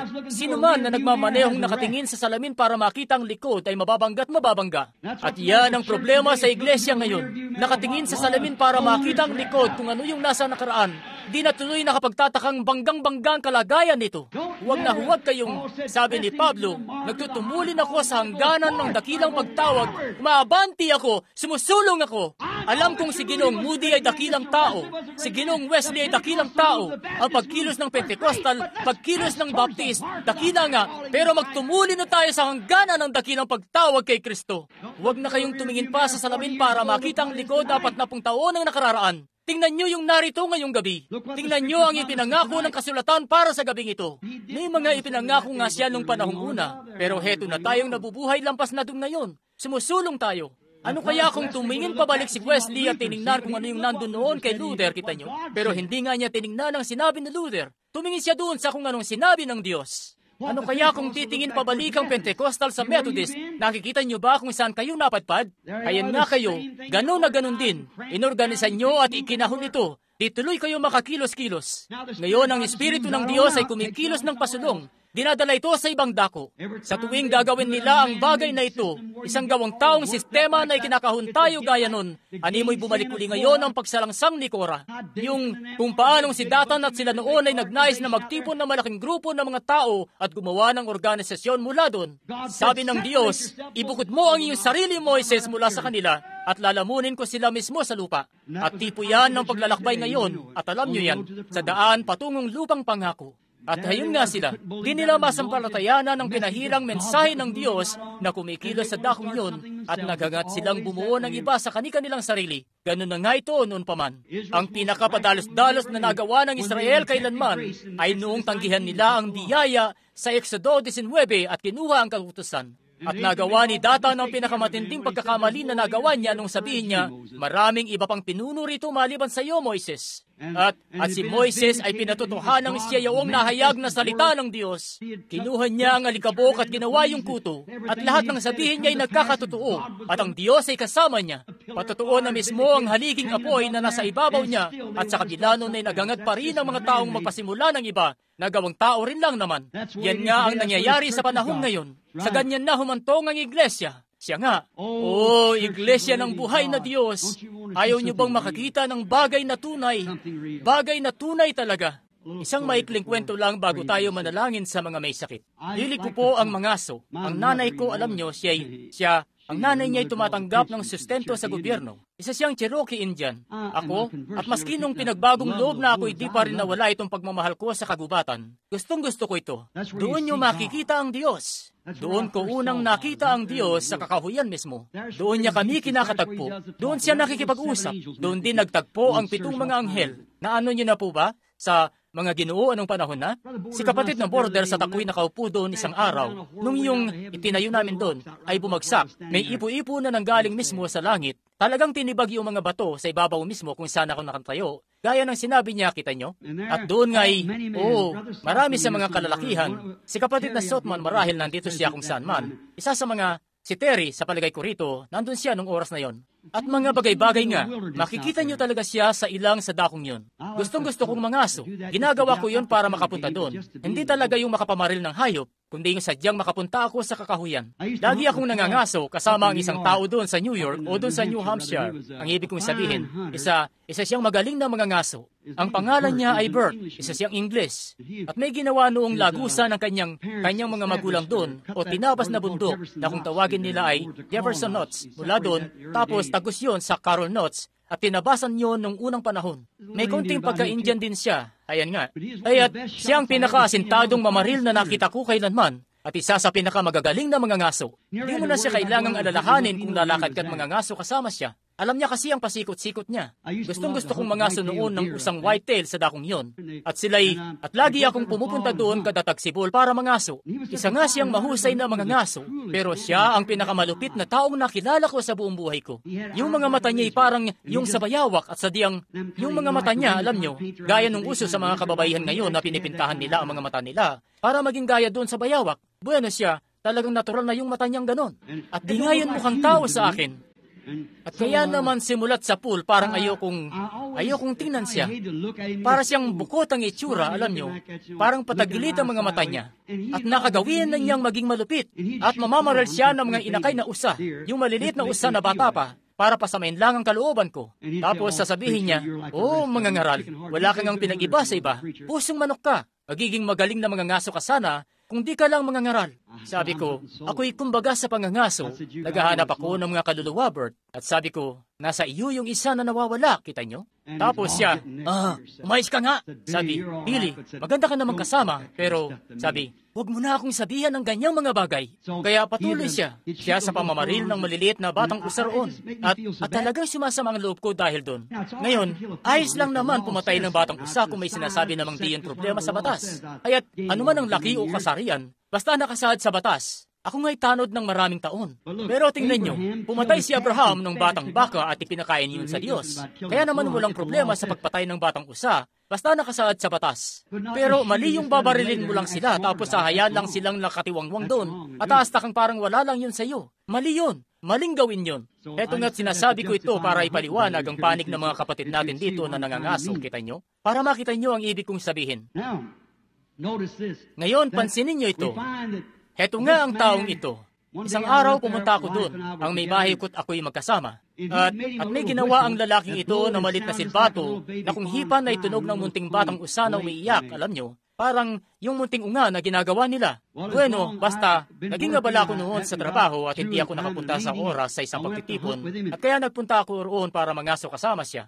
At marami-rami na ring pangangaso ang nagaganap doon. At sa unang putok pa lang ng baril sa dakong iyon sa ilang, yung mga whitetail nga, iniisip nyo, yun na si Houdini ay dalubhasa pagdating sa patakas-takas na yan. Sa ibagito lang kumpara sa kanila.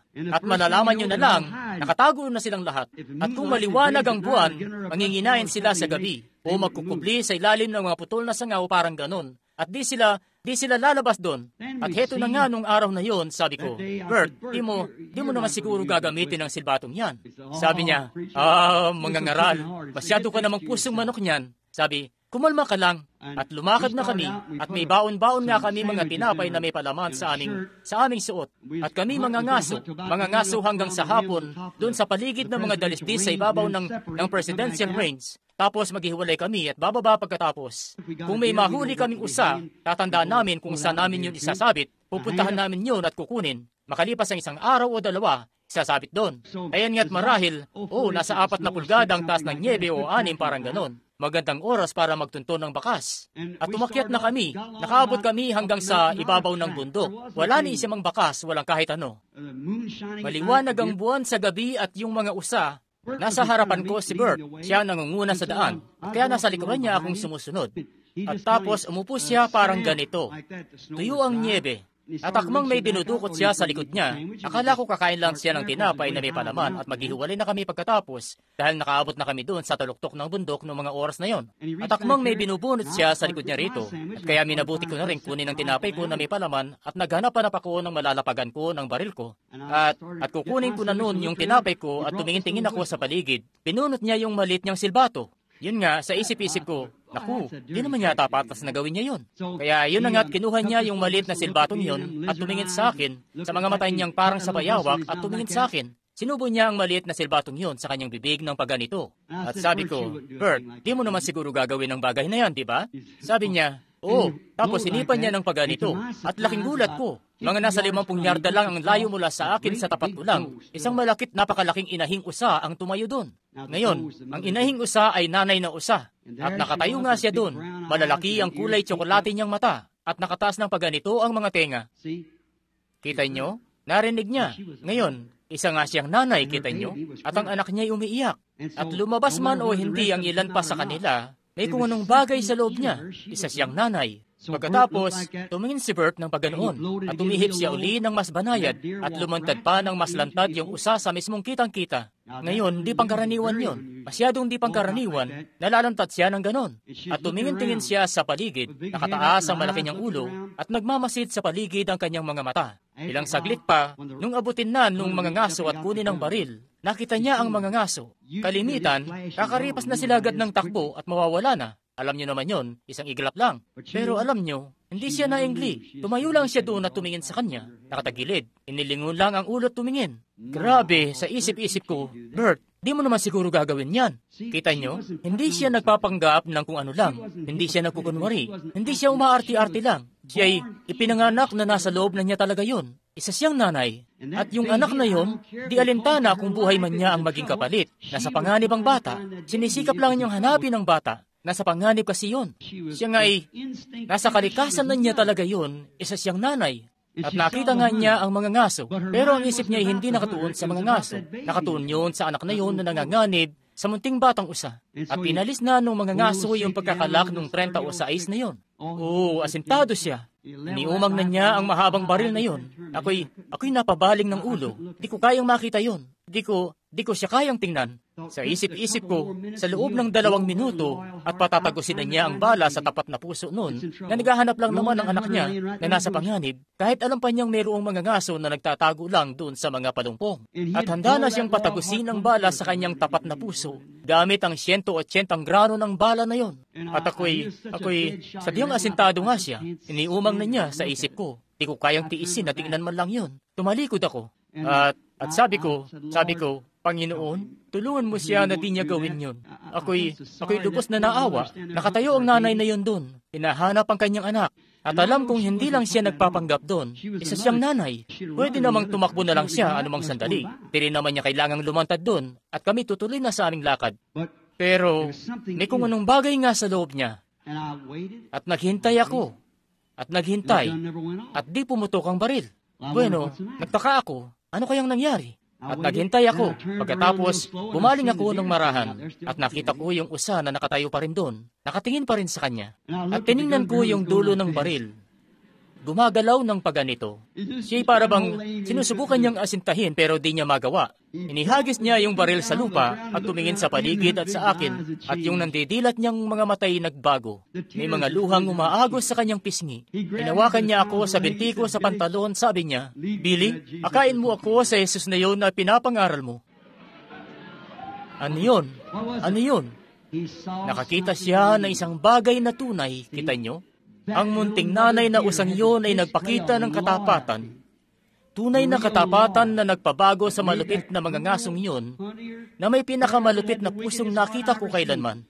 Hindi nga dahil sa pangangaral na ipinangaral ko, kundi sa isang bagay na siya mismo ang nakakita. Bagay na tunay. Hindi yun pagpapanggap, hindi kunwa-kunwarian. Isang tunay na nanay yun na naghahanap sa anak niya, at yun ang nag-akay sa kanya kay Kristo. Isa na siyang diakono sa simbahan sa lugar na yun ngayon. Isang kahanga-hangang Kristiyano dahil nakakita siya ng isang bagay na hindi lang pagpapanggap, hindi yun kunwa-kunwarian, tunay yun. Oo, kapatid na lalaki, kapatid na babae, kung ang iglesia lamang dito, kung ang mga tao lamang dito ngayong gabi, kung kayo at ako lamang, may bagay nga na tunay na di lang pagpapanggap, marahil may nakikita kayong pagpapanggap lamang, pero may bagay na tunay talaga. May bagay sa loob ng tao na nagbubunsod sa kanya na mamuhay para sa Diyos. May tunay na dalisay na Espiritu Santo sa gabing ito, kapatid, na hindi pagpapanggap. Narito nga, isang tunay na bagay.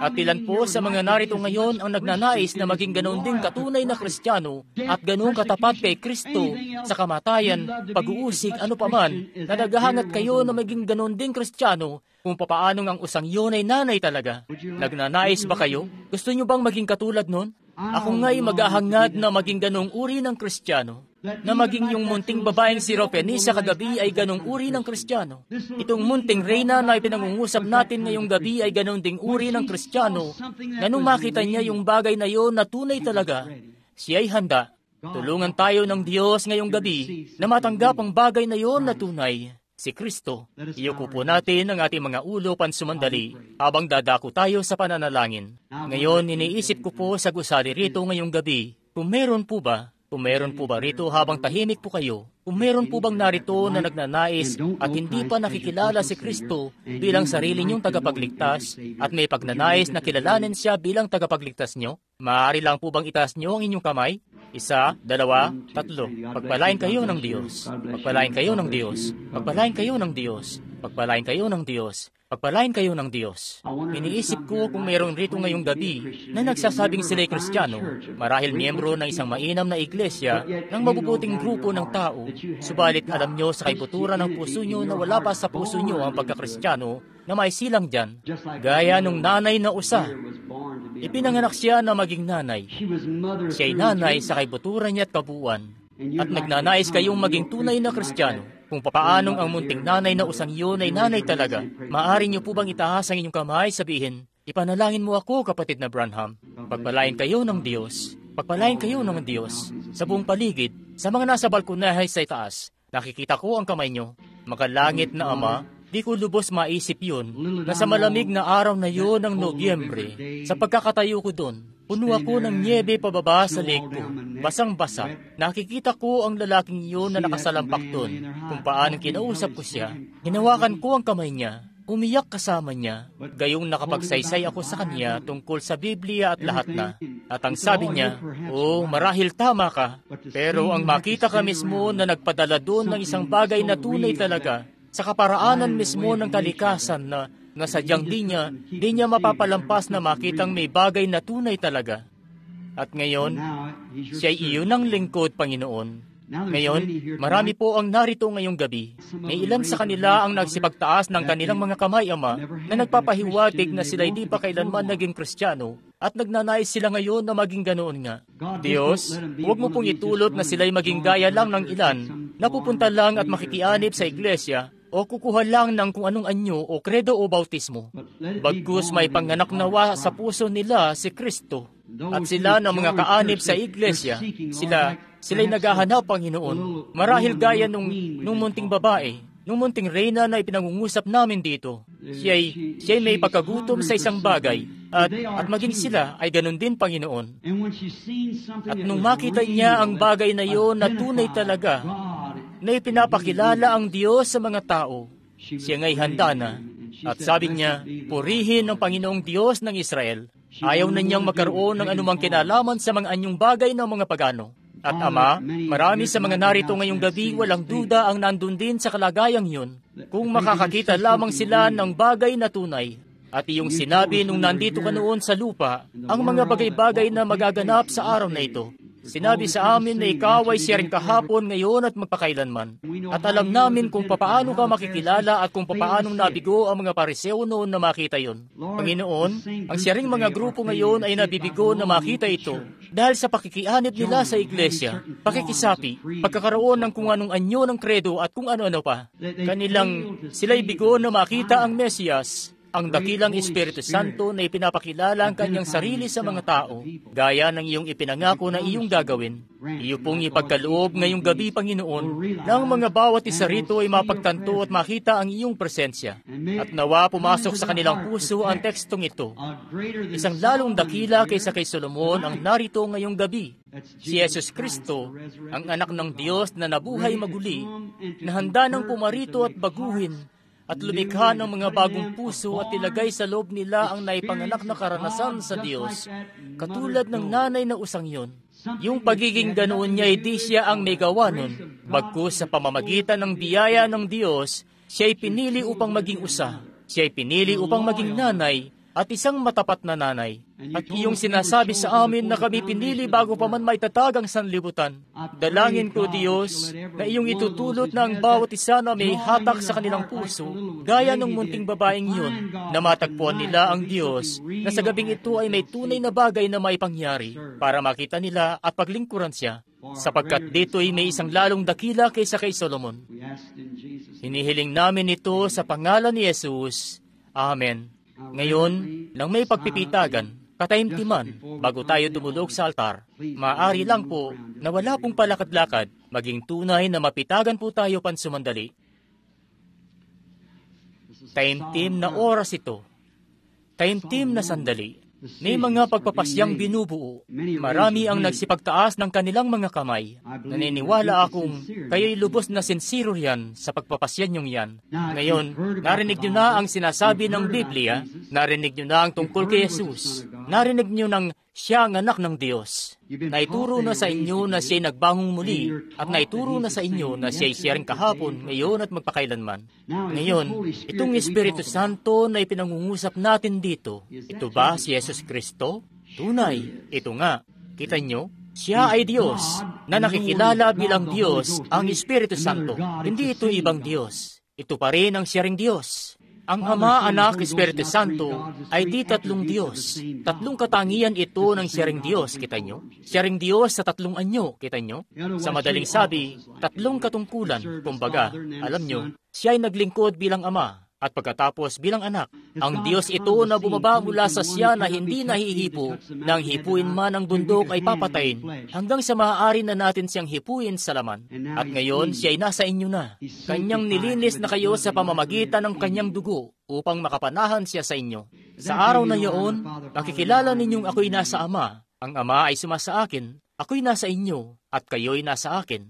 Kita nyo, ito'y Diyos na nasa itaas natin, Diyos na sumasa atin, Diyos na nasa atin, kita nyo? At yan si Kristo ngayong gabi, ang Espiritu Santo. Siya'y nananatili. At kayo'y siya ang puno ng ubas, at kayo ang mga sanga. Manampalataya kayo sa Kanya. At kung Kanyang ipakikilala ang Kanyang sarili ngayong gabi sa gitna natin, ngayon, kung tumayo siya rito na may mga pilat na isang tao na nasa laman, maaaring gayahin yun ng kahit sino. Maaari kasing lagyan ng isang tao ng pilat ang Kanyang sarili. O marahil, hindi natin alam kung ano ang itsura ni Jesus. Ang nasa atin lang ay ideya ng pintor, psikolohiya nun, kung ano bang itsura niya. May sarili si Hawkman, may sarili rin si Salman, at napakarami pa nila. Pero papaano niyo siya makikilala? Sa pamamagitan nga ng kanyang buhay. Kaya naman, kung tatayo ang isang tao rito na may bakas ng tinik sa kanyang kamay at ano pa, isa yung panggagaya. Dahil sa pagparito ni Jesus mismo, makikita siya ng bawat mata, luluhod ang bawat tuhod, at ipapahayag ito ng bawat dila. Tunay. Pero ang kanyang espiritu ay narito. Kita nyo?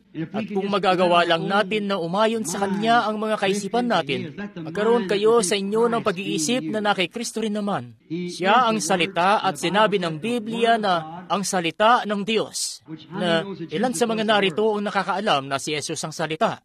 Sa Biblia, sa mga Hebreo 4, at sinabi doon ng Biblia, ito'y mas matalas pa kaysa sa tabak na may 2 talim at kumikilala ng pag-iisip ng puso. Ngayon, yun nga yung naroon noon kay Solomon, ang salita, Diyos. Kaya nagagawa niyang kilalanin ng kanilang pag-iisip. Nandun din yun kay Jesus, kita nyo? Yun din ang nandito ngayon.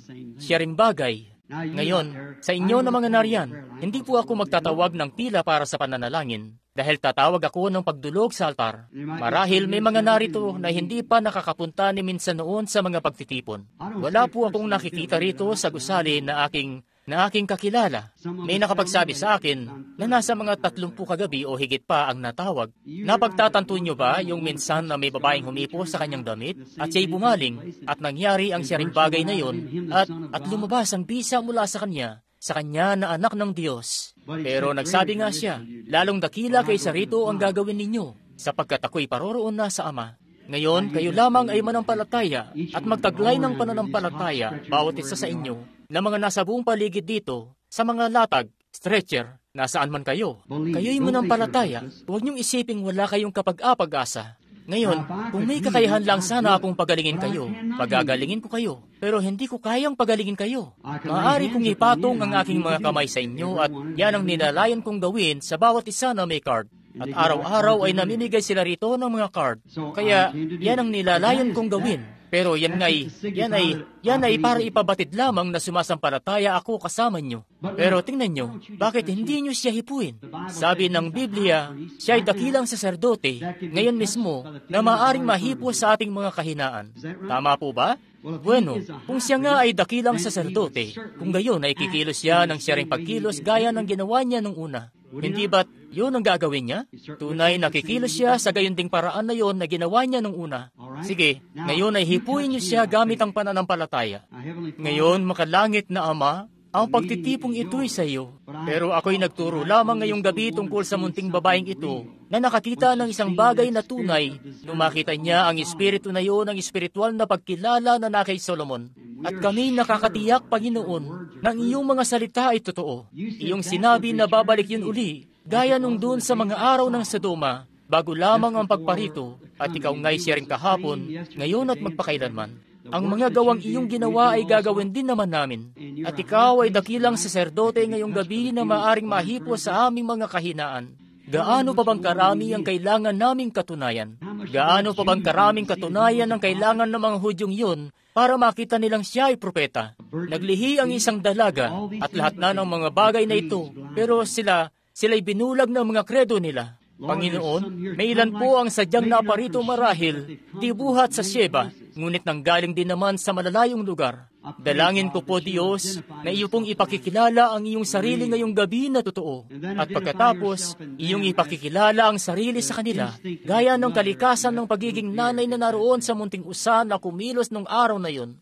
Kami sa iyo, Ama, mangusap ka po sa amin, sa pangalan ni Jesus. Amen. Ngayon, nais kong magkaroon kayo ng pananampalataya at manampalataya kayo, bawat isa sa inyo sa buong paligid dito, at sadyang manalangin po Ngayon, huwag tumuon lang po kayo at manalangin ngayon at manampalataya lamang. Kita nyo, marahil hindi nalulugod ang Espiritu Santo na gawin ang bagay na ito. Kung hindi siya nalulugod, tatawag ako ng pila para sa pananalangin. Pero manatili lang po kayong nakatayo rito.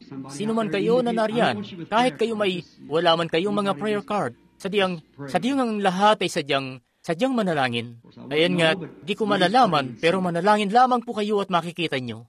Sabihin nyo lang, Panginoong Yesus, alam ko pong hindi ako nakikilala ng lalaking ito. Wala siyang nalalaman tungkol sa akin, pero nalalaman ko sa sarili ko na sumasampalataya ako. Yung pananampalataya nyo ay di nyo yan namamalayan. Huwag nyong puwersahing maigi o madaliin. Malalayo lamang kayo sa kakamadali. Nandyan na yan sa inyo. Pakalmahin nyo lang ang inyong sarili at manampalataya. Sadyang manampalataya lamang ngayon, sumampalataya.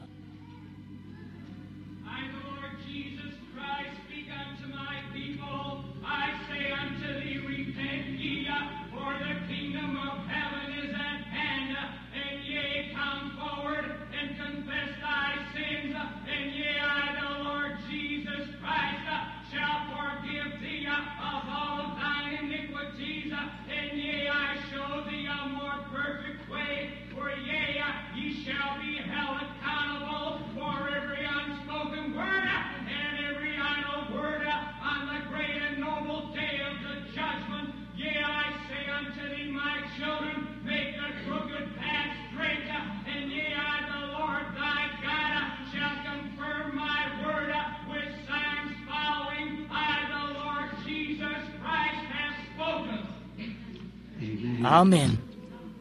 At maging mapitagan lamang, sadyang manampalataya po. Manampalataya po lamang. Minsan, yung pananampalataya nyo ay di nyo yan namamalayan. Nandyan na yan sa inyo at di mo yun namamalayan. Yung munting babae nasa kanya na pala yun. Di pa lang niya alam noon. Ilan po sa inyo ang nakakita na doon sa litrato ng anghel ng Panginoon, yung liwanag na yun? Iyon, ito'y nakunan dito sa Texas mismo. Ito'y nadala na sa buong mundo ngayon. Pero ano ang iyong palagay, Ginoo? Sumasampalataya ka ba? Nakaupo rito sa sulok. Mukhang ang nakatuon ka ng may labis na pananabik. Marami kang suliranin sa iyo. May mga komplikasyon ka. Marami. Ngayon, nung sabihin ko yun sa iyo, nakaramdam ka ng kakaibang pakiramdam, hindi ba? Kung tama yun, itaas mo ang iyong kamay. Ngayon, ako'y ganap na estranghero sa iyo, hindi kita kilala, tama? Alam mo ba, yung liwanag na yun ay tumigil mismo sa ibabaw mo. Kita mo, yun yung naramdaman mo, para bang tunay na kalugod-lugod na pakiramdam. Pinagmamasdan ko yun, kita mo, na bumababa mismo. Ngayon, siya nga, narito ka, nagnanais kang may panalangin bago ka lumabas ng gusaling ito. Kung ihayag sa akin ng Diyos ang iyong suliranin, at ikaw sa pagkakaupo mo riyan, at ako naman dito, sasampalataya ka ba na ang Diyos ito? May hernia ka, isa sa malaking pinoproblema mo, tama? Tama ba? Kung sasabihin sa akin ng Diyos kung sino ka, kung anong pangalan mo, may mainam kang ngang ugnayan sa Kanya ngayon. Kaya ikaw ba'y sasampalataya na ako'y propeta niya o lingkod niya pala? Paumanhin po, katitisuran kasi yun sa marami, kita nyo. Sasampalataya ka ba? Ang pangalan mo ay Ginoong Sturgeon. Kung tama yon, itaas mo ang iyong kamay. Sampalatayanan mo ito, at gumaling ka na. Heto ang isang binibini na nakaupo sa likod dyan. Itimang buhok, dito mismo sa may pasilyo. Opo, ikaw po. Namangha ka nung masaysay yun. Ngayon sa mga oras na ito para bang may naramdaman kang kakaiba, kita mo? Tunay na kalugod-lugod na bagay na bumalot sa iyo. Kung may titingin nga dito, kung makikita nyo ito, para bang nagbabaga ang kulay ng liwanag na ito na bumababa sa munting binibini rito. Ngayon, ito nga ang suliranin niya. May mga sakit ng ulo siya na nililigalig siya ng husto. Tama yun. Kung tama yun, itaas mo ang iyong kamay ng paganito. At kailanman ay di ko pa siya nakikita sa buong buhay ko. Siya nga, tama. Nililigalig siya masyado ng mga sakit ng ulo na ito. Parang migraine, pero lilisanin ka rin ng mga ito. Amen. Sampalatayanan mo ito. Ngayon may nakaupong lalaki sa tabi mo riyan. At siya ay nakatuon sa akin ng may lubos na pananabik. At yung liwanag na yun ay kumikilo sa ibabaw papunta sa kanya. At ang lalaking ito ay nakakaranas ng problema sa kanyang mga mata. Pero kung sasampalataya lamang siya, pagagalingin ng Diyos sa mga matang ito at pabubutihin ang lagay nito. Ikaw ba'y sumasampalataya? Sige, hindi pa kita nakikita sa buong buhay ko. Isa kang estranghero sa akin.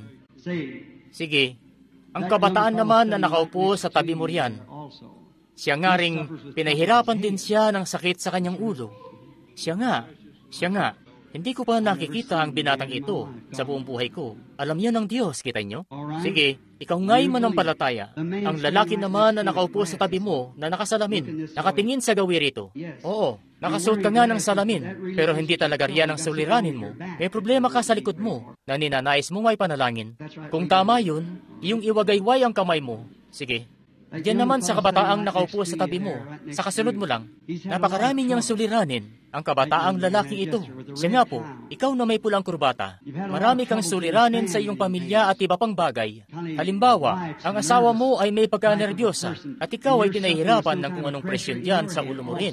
Ito nga'y ganito ang sabi ng Panginoon. Totoo yun. Siya nga, basta't manampalataya ka lang, huwag kang magalinlangan, bagkus manampalataya ka. Ito naman ang isang babae na nakaupo sa likod dito. Hindi ba niyo nakikita ang liwanag na yon na kumikilo sa dako sa likod at huminto sa dako rito? Pinahihirapan siya ng sakit sa mata at ng kanyang pantog. O mapapalampas niya ito. Panginoong Diyos, tulungan mo po ako. Ang pangalan niya ay Ginang Chambers. Manampalataya ka ng buong puso mo, Ginang Chambers. Tumayo ka para makita ng mga tao kung sino ka. Ako'y estranghero. Di ko pa siya nakikita sa buong buhay ko. Oo. Tapos na po. Pinagaling ka na ni Jesus Kristo. Ngayon, kung hindi yan si Jesus Kristo na siyang kahapon, ngayon at magpakailanman, nasaan siya? Nangako ba siyang gagawin ito? Lahat ng nananampalataya, itaas niyo ang inyong kamay. Sige, nagnanais ba kayong maging tunay na Kristiyano? Kayo na mga nagsipagtaas ng inyong kamay kanina. Kung paano ang kalugod-lugod na usang iyon ay isang nanay, habang narito ang Espiritu Santo at ang pahid ay nandito sa buong paligid natin, bakit hindi po kayo dumulog dito at tumayo rito sa may altar pansumandali? Kung inyo pong inahanap ang Diyos para maligtas, maaari po bang lumapit kayo rito at dumulog lang dito sa may altar at tumayo rito kasama ko ng konting minuto? Tumayo po. Sige lang. Sige po. Pagpalain kayo ng Diyos. Kahit sino po na nandito sa gusali, nasaan man kayo, maaari po bang lumapit kayo? Sige po, pumunta na kayo rito. Kayo na nagnanais masumpungan si Kristo. Hindi ka nga magiging mas malapit pa sa Kanya kahit kailan hanggang sa makatagpo mo siya. Narito siya. Siya'y naipakilala na. Isang bagay na totoo. Kayo'y gaanip sa iglesia. Marami sa inyo ang miyembro sa iglesia ngayon. Kasapi kayo sa iglesia, pero yun lang ang taglay-taglay nyo. Nagnanais nga kayong makakita ng isang bagay na totoo talaga. Kung di pa naman yan ang klarong-klarong pagpapakilala ni Jesus Kristo sa kanyang sarili. Tingnan niyo po ang munting batang ito na lumapit dito. Umiiyak, may mga luhang tumutulo sa munti niyang mukha. Walang pasubali, namusmus sila. Hindi pa sila nababatak sa lahat ng bagay. May isa pang naglalakad ngayon sa pasilyo. May isa pang galing sa likod, papunta na rito. Maliliit na bata. Samantalang pinalalampas lang ito ng mga matatanda. Maaari po ba kayong magsilapit na?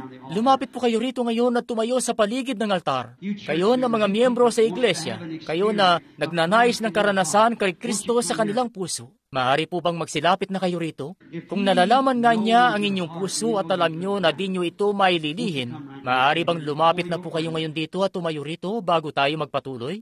Sigit lumapit lang. Tumayo rito para sa kaunting pagdulog na panalangin. Magagawa niyo po ba? Halina kayo. Ipakita niyo. Tumayo kayo para sa Kanya. Tumayo kayo para sa Kanya. Kung ikinahiya niyo siya ngayon, ikahiya niya kayo sa dako roon. Alalahanin niyo, nandito siya ngayon. Sinabi ng kasulatan na mangyayari ang ganitong bagay, at heto na nga siya na ipinakikilala na ang kanyang sarili na narito na talaga mismo. Kung kayo ay mga miyembro lamang ng iglesia at hindi pa nakikilala si Kristo bilang tunay na karanasan, maaari lamang po bang lumapit na kayo sa oras na ito? Ngayon, hindi ko po kayang mangumbinsi ng tao. Ang tanging bagay na masasabi ko ay isa-isay sa inyo ang katotohanan. At kung narito ba ang presensya ni Kristo, kalakip ng kanyang salita na inihahayag na. Diyan sa itaas sa balkonahe, kayo na mga nagsipagtaas ng inyong mga kamay, kapatid na babae, kapatid na lalaki, Kung gusto niyo pong bumaba, hihintayin namin kayo rito. Bumaba lamang kayo at magtipon-tipon sa paligid ng altar sa konting pagdulog na panalangin.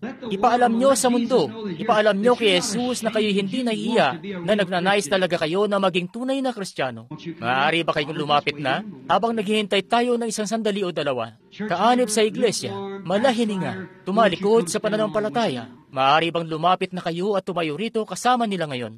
Lumapit na kayo at tumayo kayo sa tabi nila. Kayo na mga hindi pa, kung hindi pa nyo tinataglay ang karanasan sa Diyos, na kayo'y may panganak sa kaharian ng Diyos, na maging ganon nga. Ano pa bang gusto nyong makita? Alalahanin, sinasabi ko ito sa inyo sa pangalan ng Panginoon.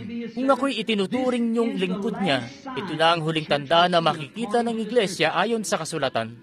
Yun ang huling tanda na nakita ni Abraham na naipangyari bago dumating ang pangakong anak. At tayo ang maharlikang binhi ni Abraham, at ipinangako ni Jesus na ang maharlikang binhi makikita ang siyaring bagay na nakita noon ni Abraham bago lamang ang pagkasunog ng daigdig ng mga hentil. Huwag niyo itong ipagpaliban dahil sa kung anong bagay riyan. Sinisikap ni Satanas na kunin ang inyong pansin para alisin niyo ang pagkakatuon niyo. Lumapit na kayo habang may isang bukal na puno ng dugo na mula sa mga ugat ni Emmanuel tumutulo. Mga makasalanay lumulubog sa agos ng dugo. Mga mantya ng pagkakasalay agad naglalaho. Naghihingalong kawatan ay nasiyahan ng masulyapan.